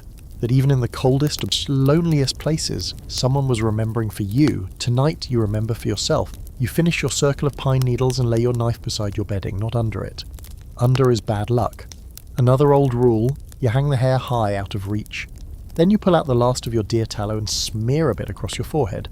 For warmth, technically. But really, it's just part of the process now, something to focus on, a ritual in grease. And then finally you sit. The fire's down to coals. You don't feed it. You need the light low. You don't want to draw attention. You don't want to send out the signal that something warm and full of meat is here, huddled under hides and whispering to itself. Instead, you settle into your bedding, cloak pulled tight, face wrapped, hands tucked under your armpits. You breathe, you wait, and as you begin to drift, not to sleep but to that halfway state where thought and dream blend, you whisper the words again. Cold without shadow, wind without breath, I deny thee. Do you believe them? Doesn't matter. They believe in you. You wake to the smell before the cold, a greasy animal stench, thick in the air like someone lit a candle made from wet fur. It clings to your throat, seeps into your nostrils, makes your stomach twist even before your eyes open. And when they do, it's worse, because something's been here. Your camp is still intact, mostly. Your bedding hasn't been disturbed, your fire pit still holds the faint glow of old coals, and the hair you hung last night is gone. Not ripped down, not torn or dragged, just gone, clean, horned. You sit up slowly, cloak slipping off your shoulders, every muscle tight. The air is still, the trees hushed, as if they too are waiting. You scan for prints, marks, disturbances in the snow, and that's when you see it. A smudge, not quite a footprint, not quite a drag. Just an indentation in the snow near the edge of your bedding. It's almost hand-shaped, but too long. 5 marks, narrow, no claws. You blink, rub your face, look again, gone. Maybe it was never there, but the smell still is. That's when you realise you forgot the bear fat. Last night, in all your rituals and oaths and pine needle circles, you left out the single most disgusting, most effective cold weather survival tactic known to medieval man, the bear fat blanket hack. You reach for the bundle at the edge of your gear, half melted, wrapped in bark, oozing slightly through a layer of oiled cloth. It's the colour of candle wax left out too long and smells like a slaughterhouse after a thunderstorm. Rancid, tangy, intense in a way that seems to bypass your nose and go straight to your brain. But you need it. Because no matter how warm your bedding, no matter how thick your hides, there comes a point when your body can't fight the cold from the inside anymore. You have to fight it from the outside in. You smear it across your arms first. Forearms, elbows, shoulders, then your thighs, calves, chest. You leave your face alone, no need to go full bare. But everything else, slathered, layered, marinated in stink, and instantly you're warmer. It's not even subtle. The fat acts like a barrier, seals your skin from the air, holds in what little heat your body produces. It's disgusting, it's sticky. You feel like a roast waiting for the fire. But it works, and that's what matters. You lie back down, cloak wrapped tight, and think about how many other hunters you've seen do this. Most pretend it's a last resort. Some brag like it's a badge of honour, but everyone uses it. Eventually. In the far north, they swear by it. Bear fat, wolf fat, even rendered badger grease if that's all they've got. You once met a trapper who smeared himself with a mix of lard and crushed juniper berries. Said it kept the smell down and the spirits out. Another swore by mixing bear grease with beeswax. Said it made a natural armour against the wind. A third claimed to sleep naked in it, wrapped in a single fur like some cursed newborn. That man lost all the hair on his legs and still insisted it was worth it. The science, if you can call it that, is simple. Animal fat is dense, slow to freeze, slow to melt. It repels moisture, insulates skin, and traps body heat better than almost anything else found in the medieval toolkit.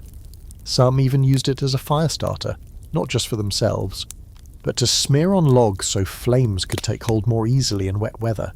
But out here, it's the survival equivalent of a thermal force field. And that's why, for all its wretched smell and squishy texture, the bear fat hack was a treasured, if grimy, part of the winter hunter's arsenal. You glance back at your gear. Still there, knife, pouch, bow, bedding, but the feeling from earlier still lingers, like someone passed through your camp, examined your setup, and chose to leave without a trace. A test, maybe. A warning. The stories come back again. The ones about things in the forest that don't leave tracks. That don't howl or growl or make noise, but just exist, cold as the air, invisible until they're too close.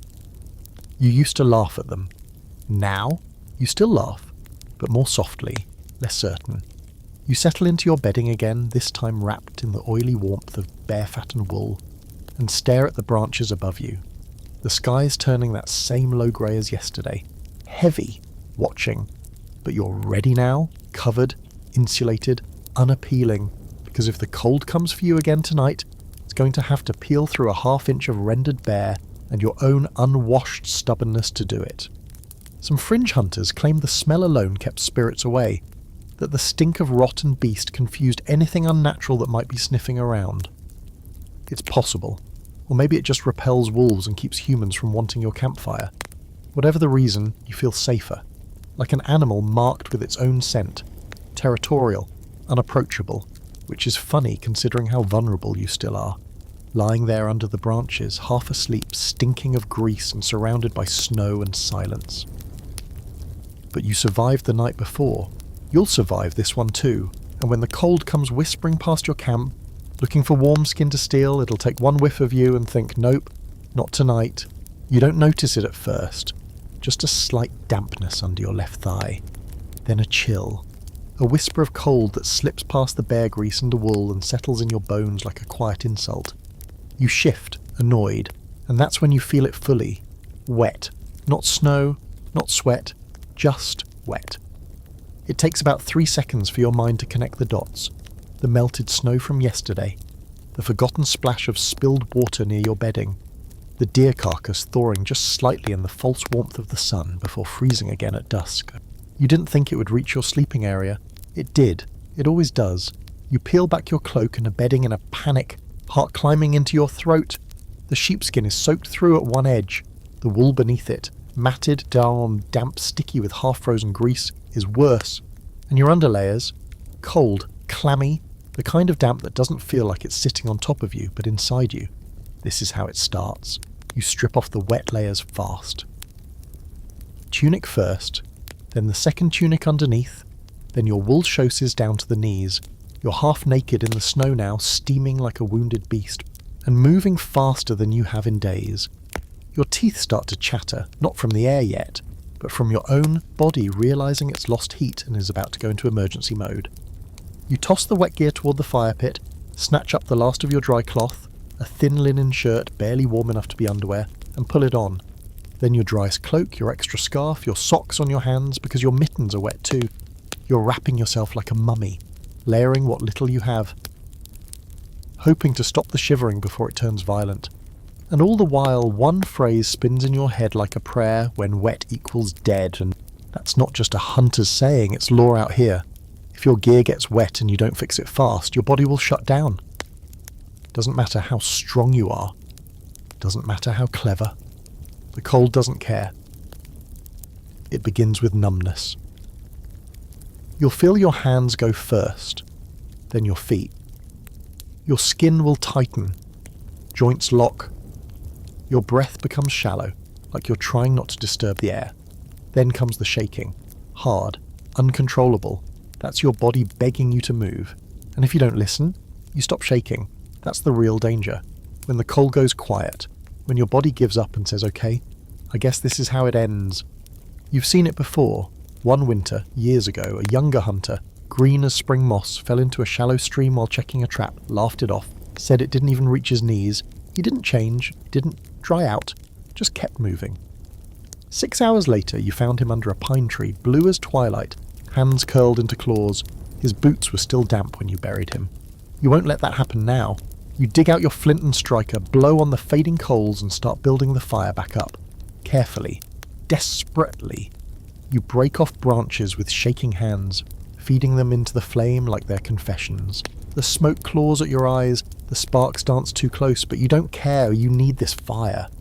When it catches, truly catches, you almost cry. The heat hits you like a slap, sudden and brutal. Your skin steams, your breath curls sideways. You strip off the linen shirt again, holding it close to the flame, rotating it, careful not to scorch. The same with your tunics, your mittens, your sheepskin. You dry them all one by one, even though it'll take hours. You don't move far, you can't move far. Every step from this fire feels like a step toward the grave. Some hunters swore by drying racks, little wooden frames built over coals, angled so the smoke curled gently upward. You don't have time for that. You'd improvise. Hang the clothes from a forked branch, prop it with a rock, rotate it every few minutes.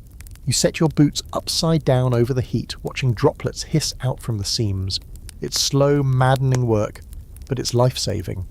There's a strange comfort in the routine, the smell of smoke, the hiss of moisture burning off, the feel of hot wool brushing against your skin as you test for dryness.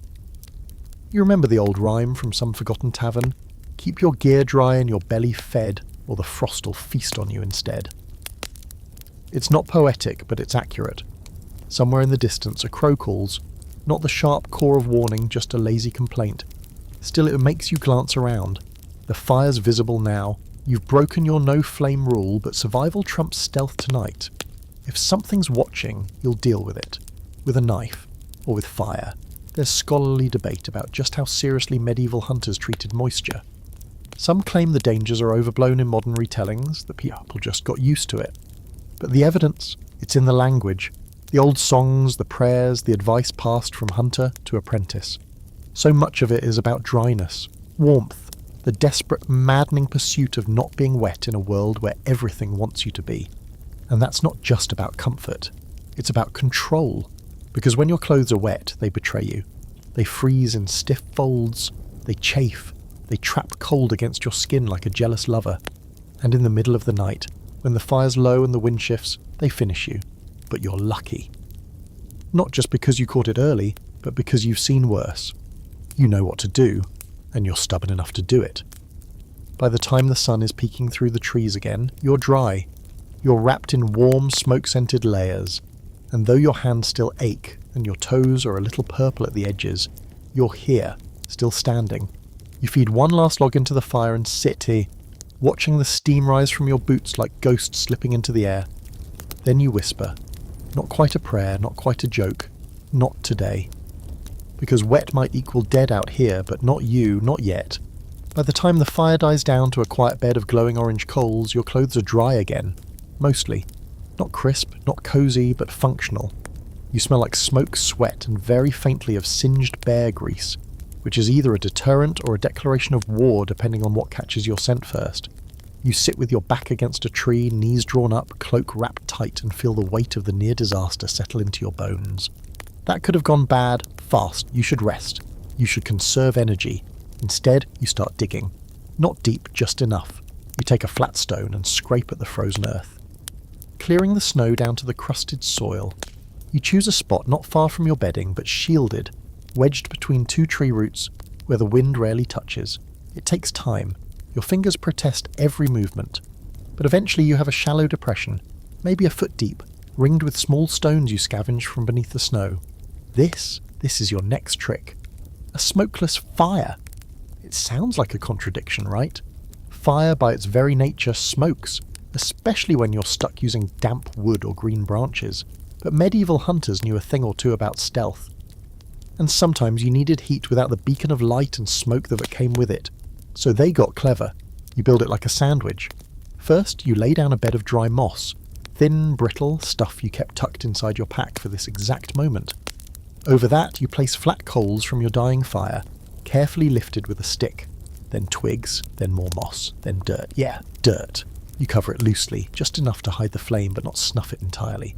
Then you punch tiny holes with a stick on one side, air vents. On the opposite side, you dig a narrow tunnel to let heat vent out. What you've made, in essence, is a primitive Dakota fire hole. The medieval version, a heat trap. Low flame, no smoke. All business. You crouch over it now, palms open. The heat that seeps out is subtle but direct, rising in a narrow column. It doesn't spread, doesn't waste, it just rises, focused and controlled. You tuck your hands close and let it do its quiet work. You remember the first time you saw one of these. You were still a kid tagging along with your uncle, a gruff, quiet man who preferred traps to conversation. He crouched over this odd little pit, feeding it twigs the size of your fingers, and told you, "This here's the fire that doesn't talk." You didn't get it then. You do now. In a world where light attracts teeth, a silent fire is the closest thing to kindness you'll ever find. There are scattered mentions of smokeless fires in old hunting texts and monastic field guides. Cryptic little notes about the coal bed that warms but does not betray. Some describe burying embers in sand and lying atop them on deer hides.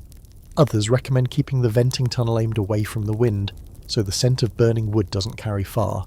A few even go as far as sleeping on top of a fire pit like this, with layers of bark and hide in between. Letting the heat rise slowly through the night. It sounds mad, until it works. You add another twig, rotate your hands. The cold that's been eating at your joints all day begins to retreat, grudgingly but noticeably. It's not comfort, it's maintenance. And that's what most people misunderstand about fire in the wilderness.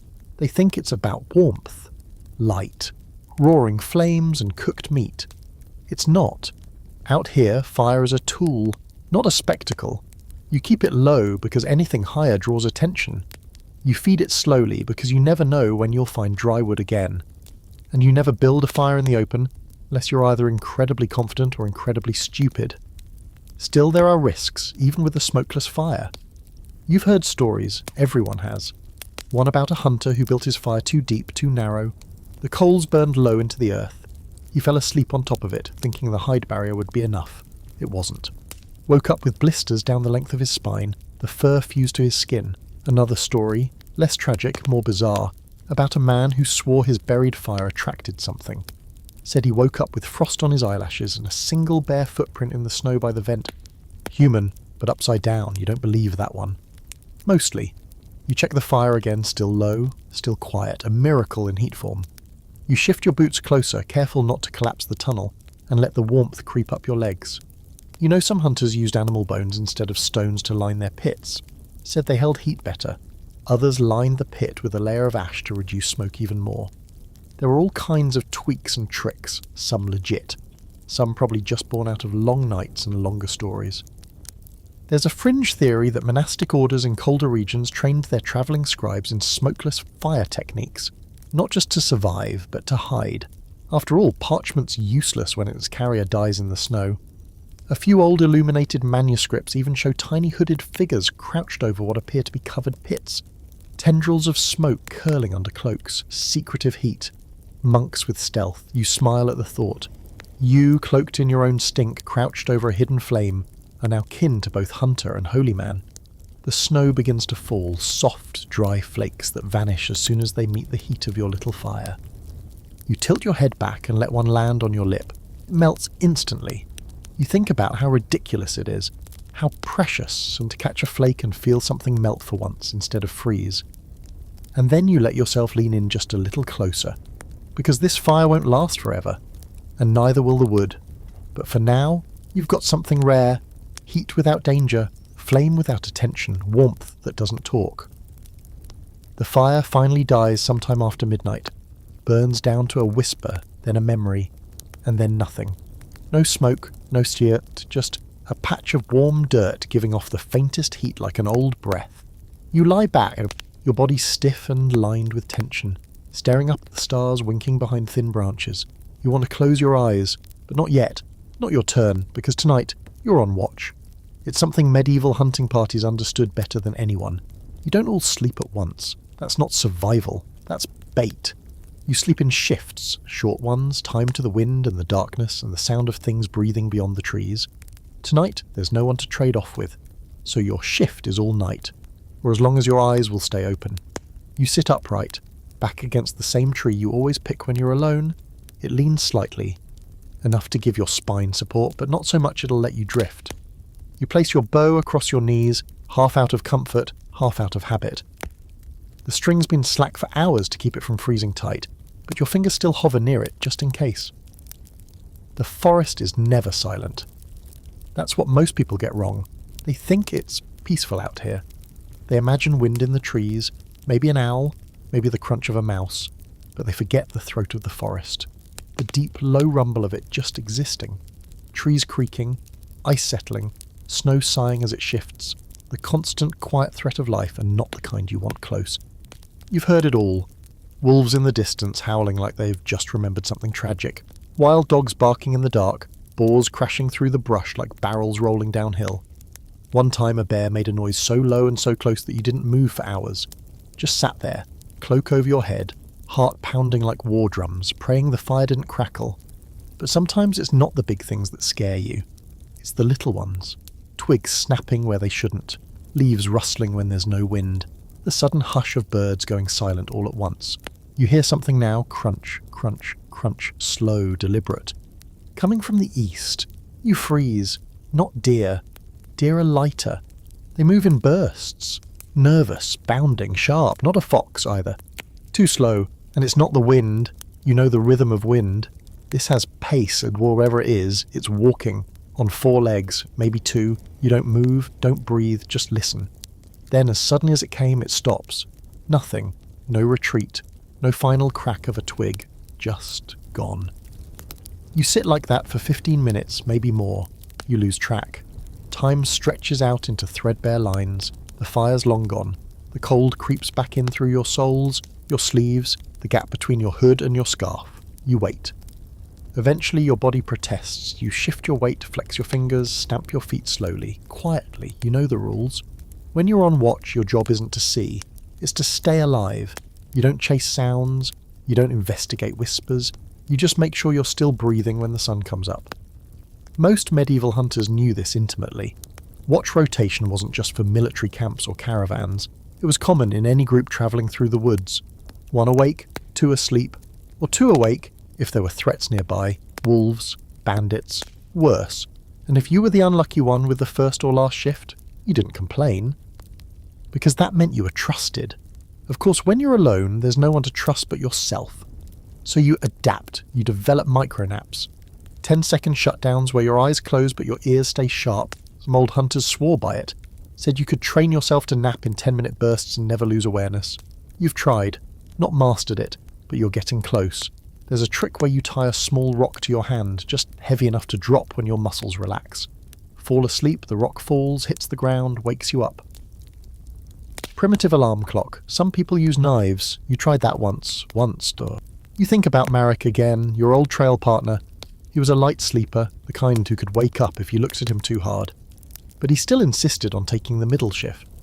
It's the witching hour, he said once, grin half hidden by his beard.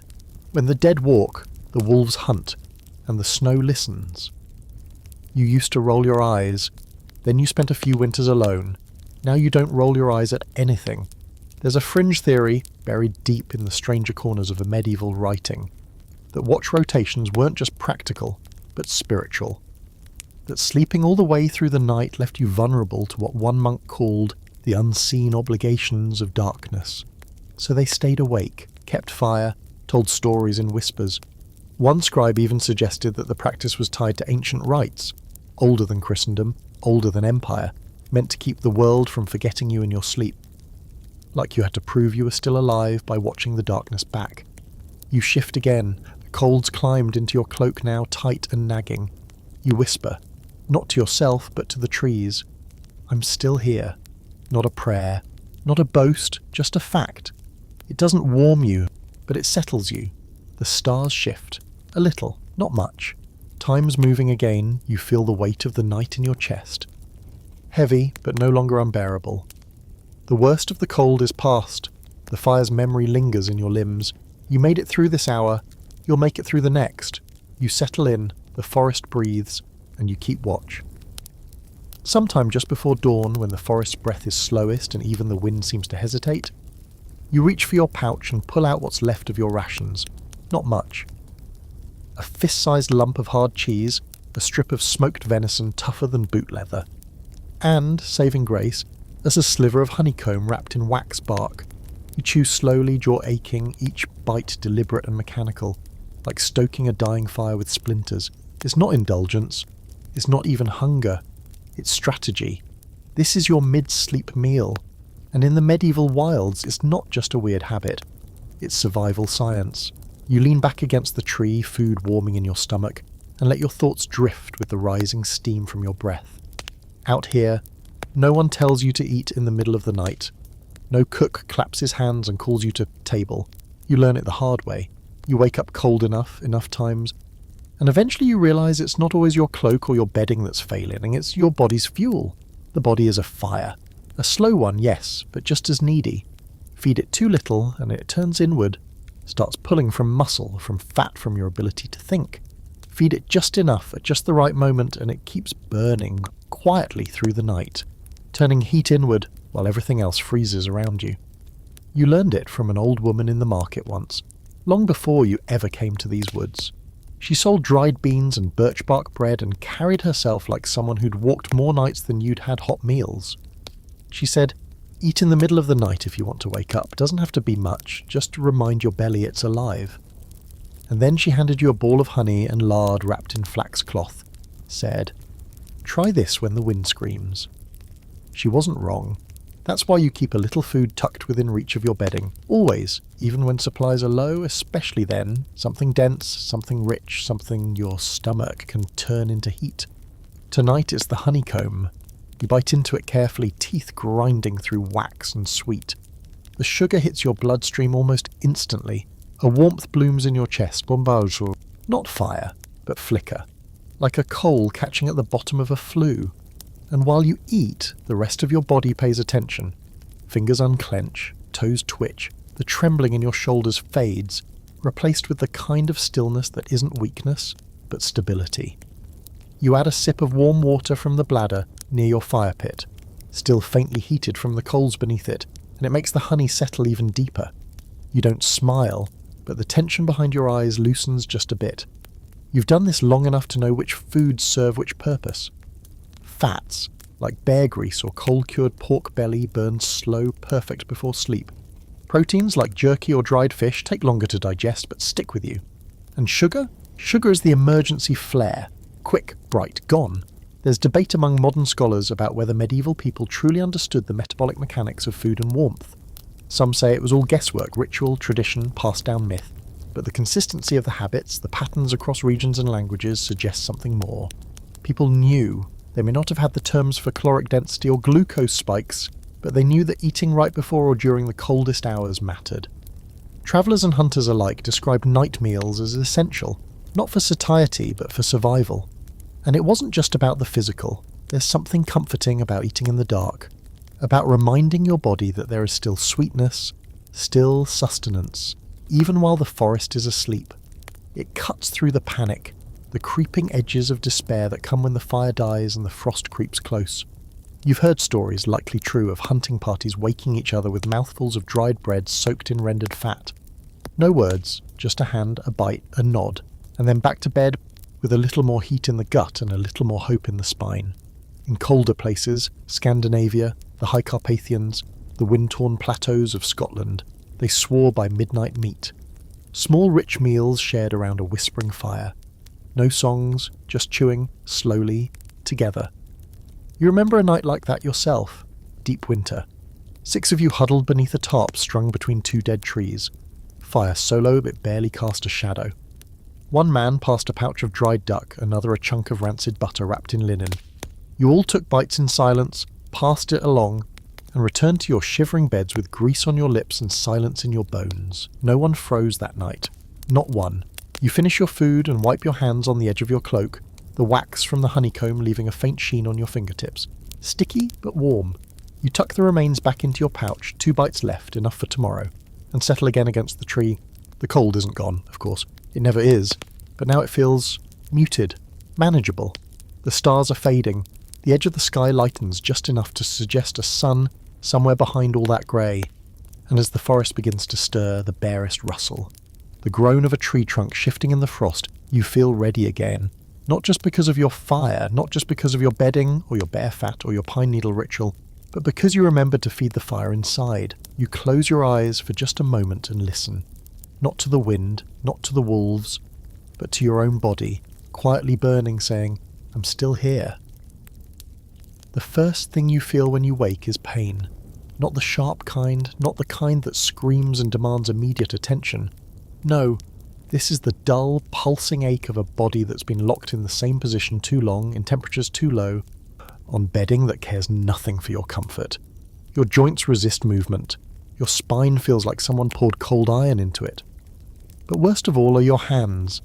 You peel one from beneath your armpit and examine it in the grey pre-dawn light. The skin is blotchy, pale. The fingertips are hard, waxy to the touch.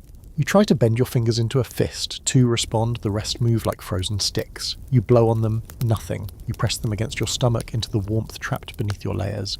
Still nothing. You don't panic. You've felt this before, and panic makes it worse. You've entered what old hunters called the freeze line, that narrow, terrifying place between numbness and frostbite. Some called it the white time, others just the edge. It's the stage where your body isn't just cold, it's giving up. Retreating from its outermost positions, fingers, toes, so it can protect the vital places. Heart, lungs, brain.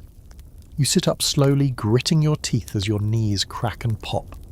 You unwrap your scarf just enough to press your frozen hands directly against your bare chest, beneath the innermost shirt. The shock of it almost knocks the wind out of you. Your whole body tenses involuntarily. But that's the point. You need to wake it up. This is where the fight begins, not against wolves, not against hunger, but against your own flesh. You begin to rock side to side, back and forth, rubbing your hands against your skin in slow, focused circles. Then you slap them together. Once, twice, 5 times. The sound is muffled by the snow, but it stings enough to help. The tingling comes next. Tiny pinpricks, like ants marching through your veins. It's a good sign. Pain means life. Pain means circulation. But if you feel nothing, if the waxy look turns grey, then black, that's when you start counting fingers and wondering how many you'll keep. You've seen it before. Too many times. A hunter on his second day out, hands wrapped too tightly, too late. Lost the tips of 2 fingers before he even realised they'd gone. Another froze a toe off in his boot and didn't notice until it made a sound like wood snapping when he stumbled. You remember the look in his eyes, like he was watching someone else's body fall apart. There are remedies, of course. Or there were. You've heard of paste made from crushed juniper bark and rabbit fat, rubbed into the skin to draw the cold out. Others swore by hot stones pressed under the armpits and groin, areas thick with blood vessels. One lunatic you knew dunked his hands in snow before warming them, claiming it sealed the damage. It didn't. His pinkies turned black anyway. The truth is, once frostbite sets in, there's not much to do but wait and pray. Pray it stops at the skin. Pray it doesn't reach the bone. You keep working. 15 minutes pass, maybe more, before your fingers twitch properly. A spark of pain in the knuckles, then the pads. Then, finally, the thumb bends without resistance. You flex your hand, still stiff, still aching, but alive. And that is everything. You feel your eyes sting, just for a moment. Not tears, exactly, just the heat returning too fast. Or maybe it's frustration. You do everything right, and still, the cold wins something. A toe, a fingertip, a little piece of you each time, but you get it back, or most of it. Your boots are stiff when you force your feet into them. The leather has frozen into the exact shape of yesterday's pain. You stamp lightly, wince, then harder. Your toes tingle, not in a good way, but not dead either. You'll take it. You pull your gloves on, still slightly damp from yesterday, and make a mental note. You need dry fuel, you need to move, and you need circulation. Now, this is the part people don't see, the work of staying alive. They think it's about shelter, about hunting. But sometimes the hardest task is just moving your own blood where it's supposed to be. You start with a walk around camp, slow, methodical, stomping like a man possessed. Arms swinging, hips rotating. Every step a declaration. I am not freezing to death today. Somewhere nearby, a branch snaps. You ignore it. Cold first, everything else later. You open and close your fists 100 times. You breathe deep. You stretch clumsily, like a man trying to remember how his body fits together. And it works. Bit by bit, the cold pulls back. Not completely, but enough. You gather wood next. Birch bark, dry, papery, scraped from a half-fallen trunk, a few finger-sized sticks, a frozen log you'll prop near the fire to thaw. Movement is warmth, warmth is life. There's debate among scholars about how medieval people treated frostbite. Some say they didn't even recognise it as a condition, just lumped it in with curses or winter's rot. Others claim there were folk cures passed through villages, whispered like secrets. But the hunters, the ones out here, they didn't need names for it, they knew it. And they knew what to do. Keep moving, keep eating, keep warming. You kneel near the ashes of your smokeless fire, dig a shallow pit again and rebuild the flame from memory. This time you add extra kindling. This time you're not subtle. Let it smoke, let it burn. Let the world know you're still here. When the fire catches, you stretch your hands toward it. Not too close, not too fast, just enough. The feeling is terrible. The nerves scream, like waking a sleeping army with a hammer. But you welcome the pain, you need the pain. You're alive, you've got all 10 fingers. And for one more day you've won. You've never been one for superstition. You don't tie feathers to your bow or whisper to the trees or avoid stepping over animal bones. You don't mark your face with ash or leave offerings in tree hollows. Not because you think it's foolish, but because if you started, you're not sure you'd know when to stop. Out here, belief can grow like mould in the damp corners of your mind, spreading silently until it's everywhere, until it owns you. And lately, you've been hearing things, not voices, not whispers, breath. You'll be sitting still, fire dying low, wrapped in your furs, your eyes half closed, and you'll hear it, not your own, not the wind, just breath. Close by, rhythmic, human, slow, and then it stops. You've checked a dozen times. No tracks, no heat prints, no signs of anything moving through camp. But it happens again. Same pattern, same spot, always at night, always when you're just warm enough to stop paying attention. So you sit now, staring into the trees, refusing to blink, refusing to let the cold lull you into that false calm again. The snow's thickening, falling in lazy, silent flakes that seem to drift sideways more than down. You wrap your scarf tighter, heart steady, ears tuned to the silence behind the silence. And there it is, that exhale, long, soft, close, and then nothing. You squeeze your eyes shut for a second and force a laugh, but it's weak. You've been out here too long, that's what it is. The isolation, the cold, the waking in the middle of the night with your own breath fogging your face. It messes with you. Everyone knows that. Medieval hunters didn't just fear wolves and starvation, they feared the loneliness. There's an old belief, half folk tale, half warning, that too much time in the snow alone will white your thoughts. That's the phrase they used. Whiten them, like a blizzard scouring everything clean, including your sense of what's real. Hunters spoke of men who returned from solo trips unable to speak, just sat in corners, eyes glassy, whispering to the snow stuck in their beards. You think about that a lot now, because you're still yourself, you're still rational. You can dress your own wounds, boil snow for water, build a fire with one hand if you have to. You're fine, except that breath wasn't yours, and you still can't explain it. You shift in your bedding, push your back up against the tree trunk, and keep your knife unsheathed across your lap. Not because you expect to use it, but because it helps you feel here, now, real. In medieval Europe, people didn't separate the physical and the spiritual the way we try to.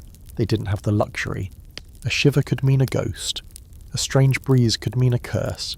And deep in the woods, where no church bells rang, where no priest would wander, people made their own rules. One of those rules, don't talk to the snow, simple enough, but everyone knew someone who broke it. There's a story about a man in Bohemia, hunter, trapper, quiet as moss, who wandered alone too long one winter. He came back laughing. Not mad, not sad, just laughing. Said he'd met something in the woods, that it lived in the silence and breathed where men sleep. He described it as tall, pale, human-shaped but not human-faced. It never spoke. It just watched, and sometimes breathed.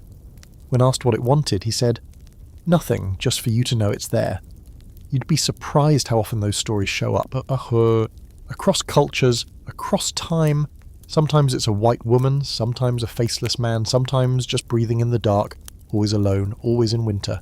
The theories vary. Some say it's a projection of your own thoughts, a kind of psychological defense mechanism that manifests a presence so you don't go insane from solitude. Others say it's spiritual, that the cold somehow gathers itself, observes, selects. You don't know what to believe, but tonight you repeat the old words anyway, not out loud, just under your breath, the way you'd mutter a memory. I am not alone. I do not speak to what listens. I do not listen to what breathes. I am not alone. You've only heard the full version once, from a half-mad hunter who slept inside a circle of carved stones and refused to turn his back on the wind. He said the snow could hear if you cursed it, said you had to acknowledge it but not invite it, and so you do quietly, with a kind of reverence that doesn't ask for belief, just respect. Then you get up, because sometimes the only answer is movement. You stomp a ring around your camp, crunching new snow underfoot, letting the noise drive out the silence.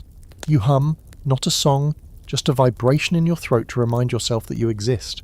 You add wood to the fire, not because it's needed, but because the light helps. You eat something. Doesn't matter what, just chewing keeps the mind anchored. Then you sit again, hands tight around your knees, staring out at the woods with sharp eyes. Eventually the breath doesn't return. Maybe it was never there. Or maybe it knows you've noticed. Either way, it's gone for now, and if it ever comes back, you won't speak, you won't listen.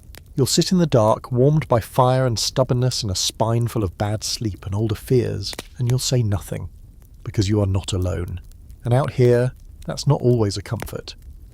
The snow finally stops sometime after midday, as if the sky just gave up.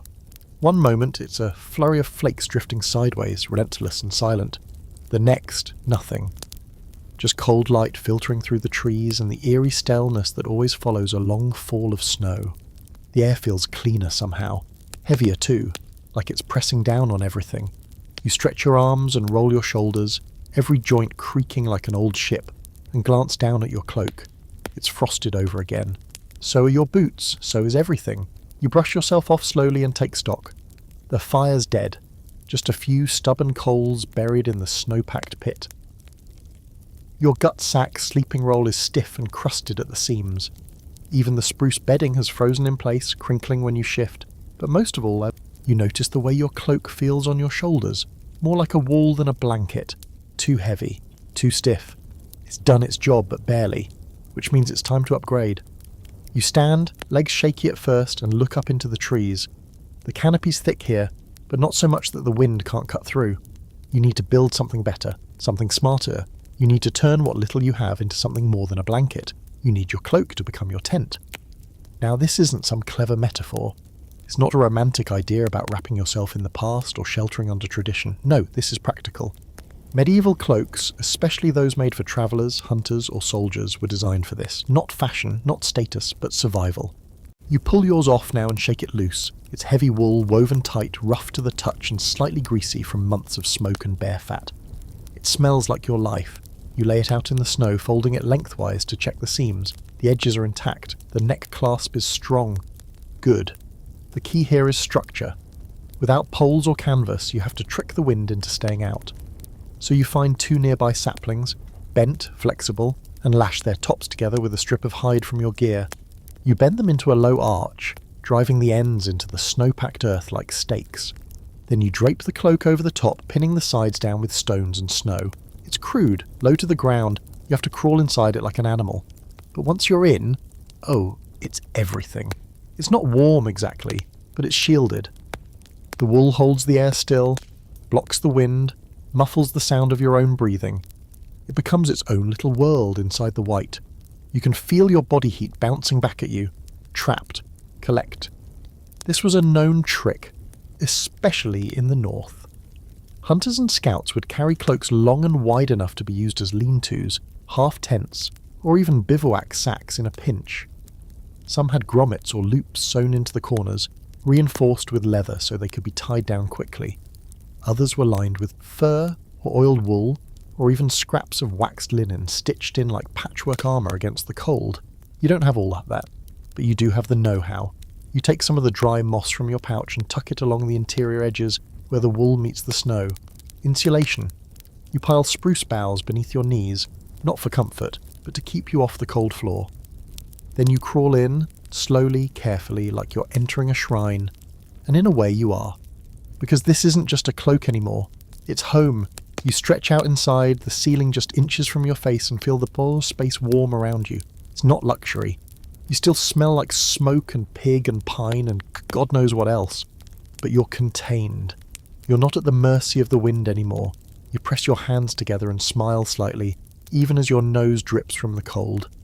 You've taken something meant for one purpose and given it another. That's how you survive out here. Not with strength, not with muscle, but with function. There's a moment of peace now. Rare. You lie there, back on the spruce bed, cloak tent wrapped around your small fire pit. Now relit and burning low. The light flickers off the wool, casting shadows that dance like stories on the fabric. You chew on a bit of dried meat, savouring the texture more than the taste, and let your thoughts drift. You remember stories of soldiers on winter marches, wrapping themselves in their cloaks and lying shoulder to shoulder under tarps of stitched wool. Some even stitched multiple cloaks together, temporary lodges shared by men too tired to speak. In some armies, it was considered a badge of wisdom to turn your cloak into shelter. It meant you weren't just enduring, you were adapting. There's debate, of course. Some historians argue cloaks were purely fashion, that nobles and knights wouldn't be caught dead crawling under their own outerwear. But those people didn't sleep in the woods. They didn't have to. The hunters, the poachers, the smugglers, those were the ones who turned clothing into architecture. You're carrying that tradition forward. You run your hand along the inside seam, checking for gaps, just one near the back where the wind's slipping in like a whisper. You plug it with a spare sock, not elegant, effective. Then you lie back and let your body relax for the first time in hours. Outside, the snow falls again. Inside, it doesn't matter, because you've got a tent made from your own cloak, a shelter born from desperation and wool and the kind of stubbornness that outlasts blizzards. You close your eyes, one hand on your chest, the other curled beneath your chin. This isn't just about staying warm anymore. It's about turning what you have into what you need. And out here, that's as close to magic as it gets. The crunch of leaves beneath you is so faint you almost don't hear it, but you feel it. Through the pine boughs under your back, through the layers of cloak wool and damp hide, it shivers into your bones like a reminder. The forest is never empty. You hold your breath. Stillness. A kind of listening for once. Not yours, not animal. It's the quiet of something waiting. You reach slowly for your knife, not out of fear, but out of habit. And habit keeps you alive. But nothing comes, no snap of twigs, no whisper of fur brushing bark, just snow falling, thick and muffled, and the cloak tent pressed tight around you.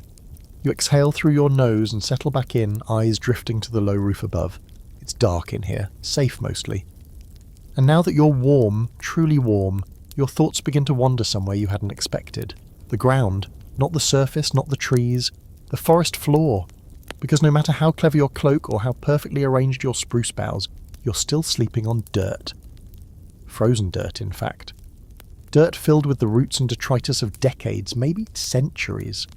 Dead leaves, broken pine needles, 1,000 lost acorns, all of it flattened beneath your weight, forming a barrier, yes, but also a bed.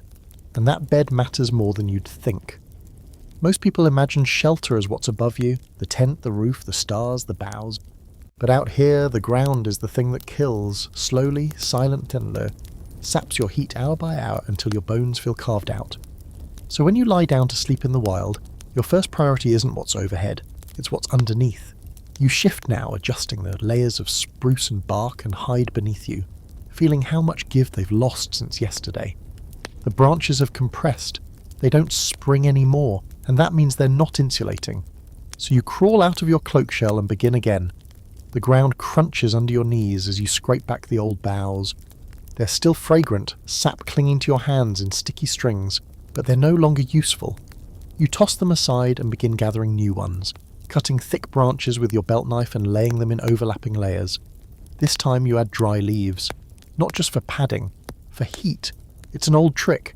You scoop them up by the armful from the base of trees, where the snow hasn't reached, where the leaves stayed dry under nature's eaves. Oak if you can find it. Birch if you can't. Any broadleaf will do. They crinkle in your hands, break like thin parchment, and release a smell so earthy and alive it makes your stomach twist with nostalgia. You spread them under the spruce like mulch, building a soft, rustling cushion between you and the frozen dirt. The effect is immediate. Your knees don't ache as much, your hips don't complain when you shift, and most importantly, you know those leaves are holding pockets of warm air, your air. A mattress made by the forest. You remember a night years ago when an old woodsman you'd camped with tore open an anthill and stole its pine needle cache to use in his bedding. Said the ants know how to live warm, and he wasn't wrong. You tried it once yourself, miserable. Too many stingers, too much guilt, but you understand the principle. The forest floor stores life, even when it looks dead, even when it crunches like glass under your boots. That's why smart hunters used it. Every part. In some regions they packed moss under their cloaks to create a second skin of insulation. Others laid down bark slabs, peeled from fallen trees and layered like shingles, to reflect body heat back up into the sleeper. There were even those who swore by earth beds, shallow pits dug into the forest floor, filled with dry leaves then covered with hide and fur. You slept in the earth, not on it. Like hibernating animals, like something trying to disappear, you try it now, just a little. You press a few of the leaves against your lower back and lie down, layering your sheepskin over them. The effect is subtle but real. The heat doesn't vanish the way it used to. It lingers.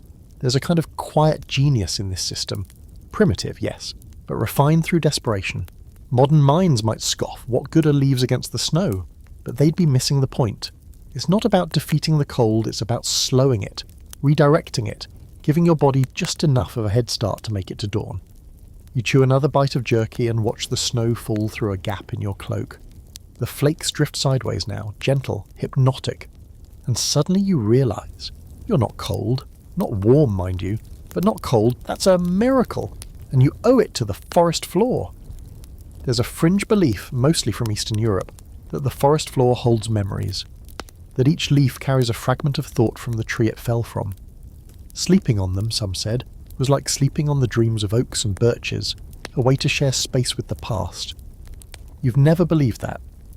But now, as you lie on this rustling bed of leaves and needles, wrapped in a cloak you've turned into a tent, staring out into the falling snow with hands that still ache from frost and fire, you feel something. Not magic, just gratitude.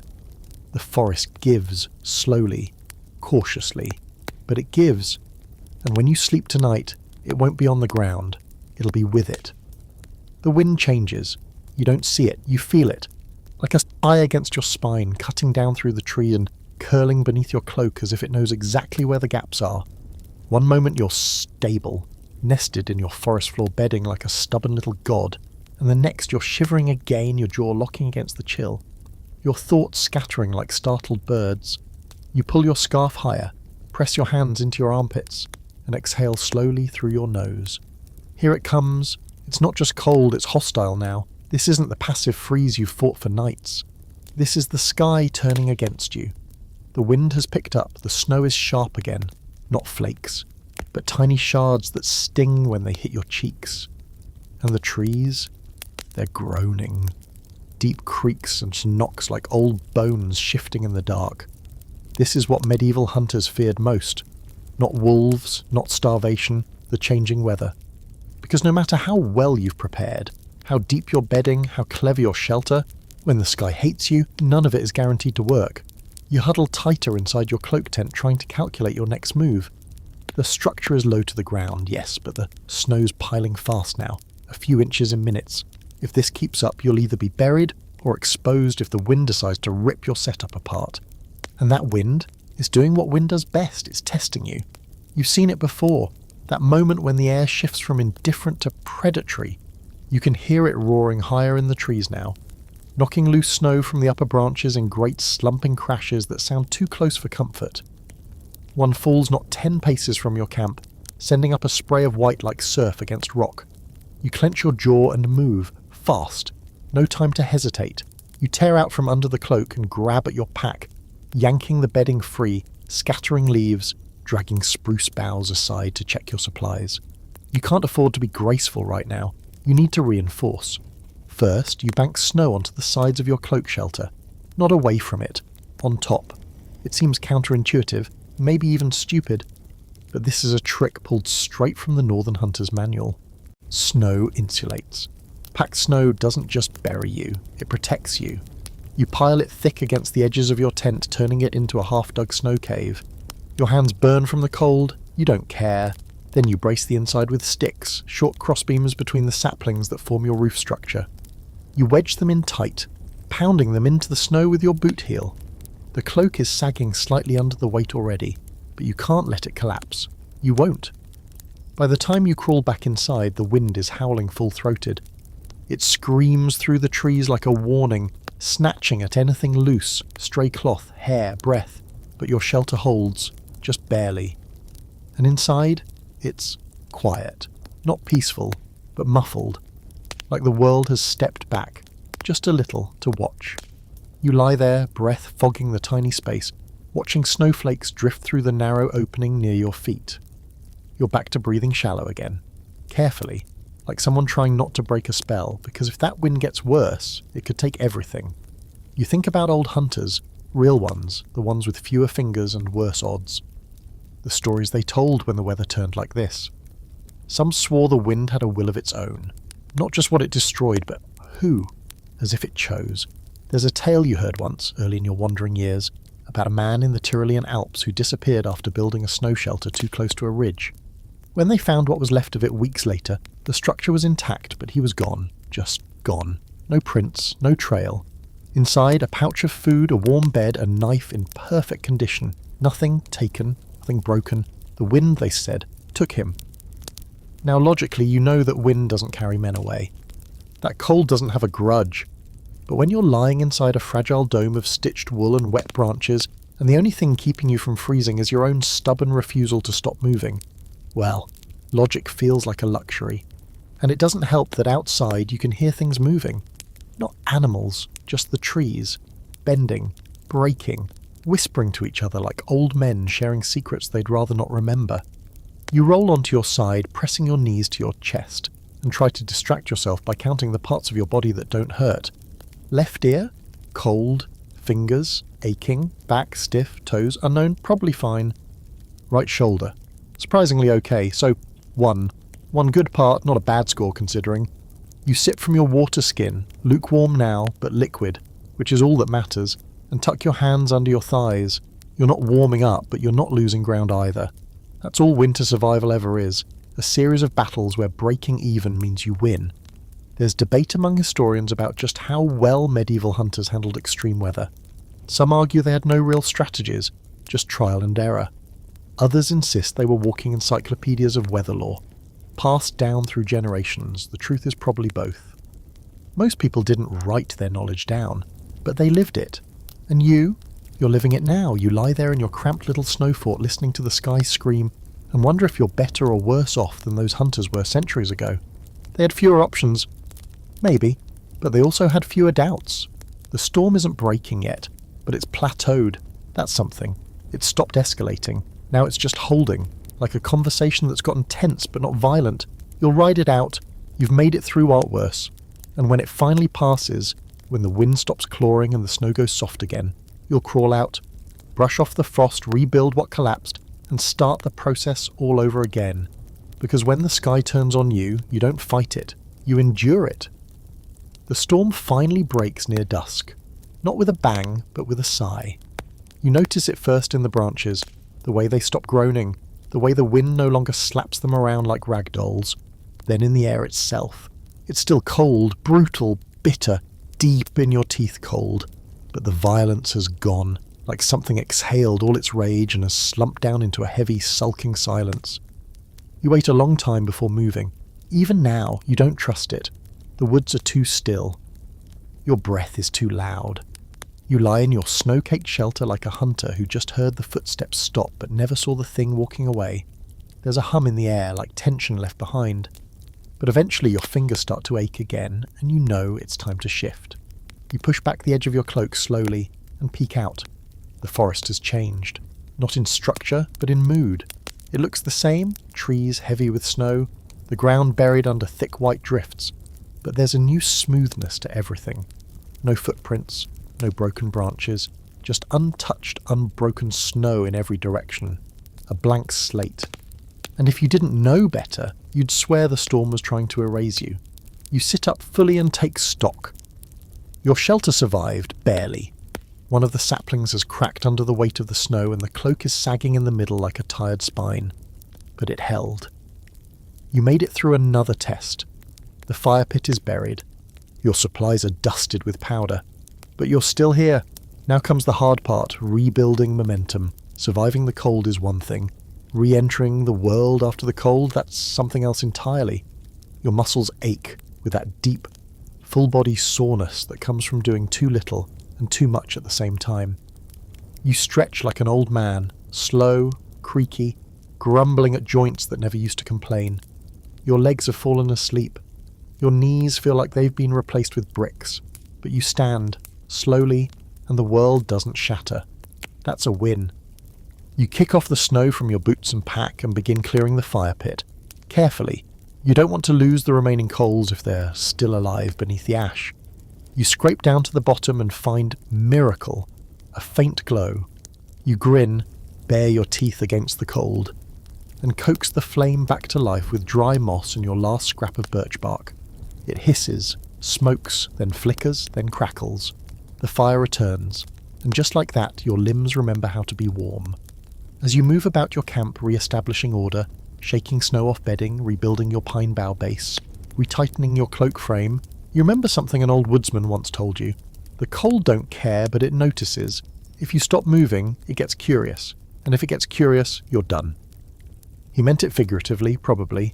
You're not so sure anymore, because surviving out here is never just about the weather.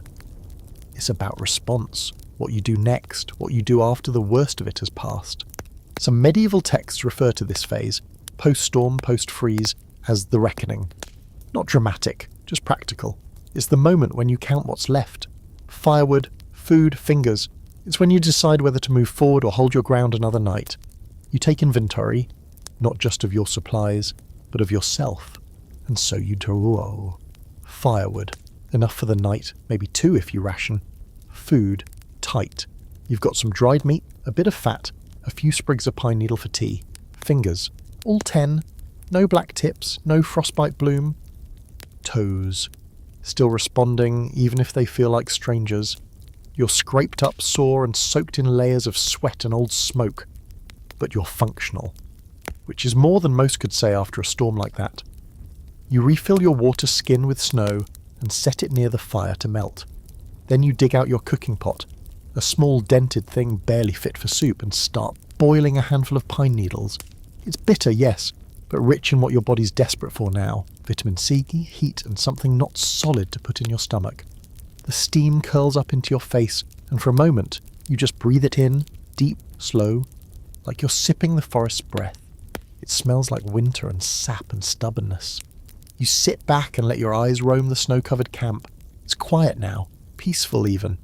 The snow glows faintly in the late light, blue and grey and silver. The trees don't creak anymore. Nothing breathes but you.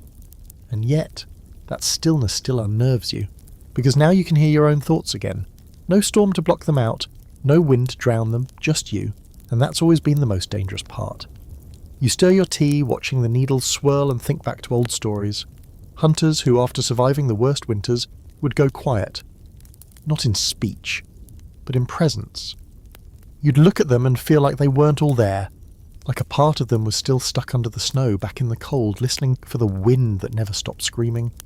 Some say that was trauma, others say it was something older, a kind of spiritual frostbite, something that ate away at the soul one long night at a time. You don't know if that's true, but you know you're not immune. So you whisper to yourself, not a prayer, not exactly, just a reminder. You made it, again. You sip the tea, hot, sharp, just enough, and you decide you're not going anywhere tonight.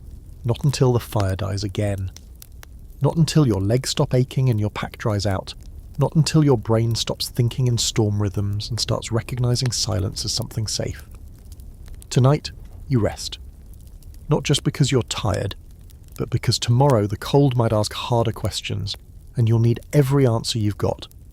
You wake before the light comes, still wrapped in your cloak tent, your body sore in all the usual places and a few new ones. The fire's gone again, of course it is, and the air inside your little woolen dome is wet with the heavy breath of snowmelt and sleep. There's that particular smell too, wool, smoke, pine sap, and the faint sourness of your own breath. It's the perfume of survival, and you've worn it long enough to recognize the subtle shifts. This morning it smells like something ending. You sit up slowly, grunting as you do, brushing melted frost from your collar. Something about the silence outside feels different today. Not tense, not threatening, just final. The storm has passed. The wind has stilled. And though you haven't seen the sun yet, there's a quality to the sky, a faint grey glow through the snow-laced wool above your head that tells you the day will come whether you're ready or not. And you are ready. Not comfortable, not safe, but ready. You peel back the side of the cloak and emerge into the dawn. The world is blinding. The snow reflects the first grey light in a way that makes you squint, even though the sun's still hidden behind a veil of cloud. Every surface is glazed in crystal. Tree limbs, the fire pit, your own pack. The forest has been iced into stillness. You could almost believe it's made of glass. You take a breath and it burns in your chest, cold and dry. You hold it anyway. This is the day you move, because the worst is behind you, and staying longer risks settling, letting the cold make a home in your joints, letting your muscles get too used to the stiffness, letting your mind get too comfortable with stillness. That's the real danger now, not dying, but forgetting how to live. You start your routine without thinking. Boots on, pack checked, knife at your belt. You eat while moving, 2 bites of jerky, a sip of water that tastes vaguely of smoke and pine resin. The fire pit gets buried. The cloak gets shaken off and rolled tight. You pack it all methodically, like a man who knows that hesitating can turn a morning into another night, and another night into another fight with frost. You're not interested in repeating yourself. The plan is simple. Move until you're warm. The ground is deep with snow, but not fresh. The storm left a thick crust on top, just enough to walk without sinking if you keep your steps light and even. Your legs are stiff at first, but the rhythm returns.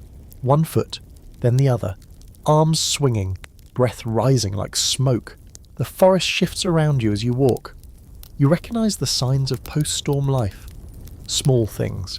A squirrel's tracks, fresh, weaving from one pine to another. A broken patch of snow where something bedded down for the night. The high-pitched chirp of a bird, tentative and soft, like it's testing the air. Life is returning. And you're part of it. The snow squeaks under your boots in that way it does when the cold has turned dry. That sound is oddly comforting. It means you're not in danger of melting into slush or falling through soft powder. It means the cold has stabilised. For now. You keep moving. The terrain rises. You crest a ridge and look out across a frozen valley, the trees below huddled close together like men warming their hands over a shared fire. In the distance you spot the faint line of a game trail, narrow, zigzagging between drifts. It's a good sign. Animals are moving again. That means the cold has passed its peak. And it means you might not have to chew leather tomorrow. There's a fringe theory that some medieval hunters followed invisible migration routes, not of animals, but of warmth. They believed warmth moved through the forest like a ghost, rising from one valley, crossing ridges, then settling in low places where the sun lingered. The trick was to follow it. Not the sun, the warmth itself. You smile at the idea. A little absurd, sure. But out here, in all this cold, absurdity can feel like guidance. So you keep following the warmth, step by step. You think back to your shelter, now buried under fresh snow. You left it behind without sentiment. That's another rule you've learned. Don't get attached. Not to a fire, not to a cloak, not even to a bed you built with your own blistered hands. Out here, permanence is a myth. Everything is temporary. Comfort is just a trick to make you stop moving. You don't fall for that anymore. Hours pass. You cover ground, you find dry bark and break it into kindling. You drink melted snow from a hollowed rock. You check your feet, no frostbite, just sweat. That too is a victory. You find a place near a boulder for a quick rest. You're back against the stone and watch the trees. And for the first time in days, you don't feel hunted, not by wolves, not by cold, not by your own thoughts. Just walking, just moving forward. You think about the people who lived this way long before you, hunters, poachers, scouts, monks on silent pilgrimages through snow. They didn't always leave written records, but you know they were here. You feel them in the way your cloak fits, in the way your boots flex across uneven snow, in the way your fire pit refused to die. Their knowledge is stitched into you now. You are their echo, and they are yours. Later you'll stop and build a fire. You'll use dry moss and shavings. You'll make tea with pine and chew your last bit of meat.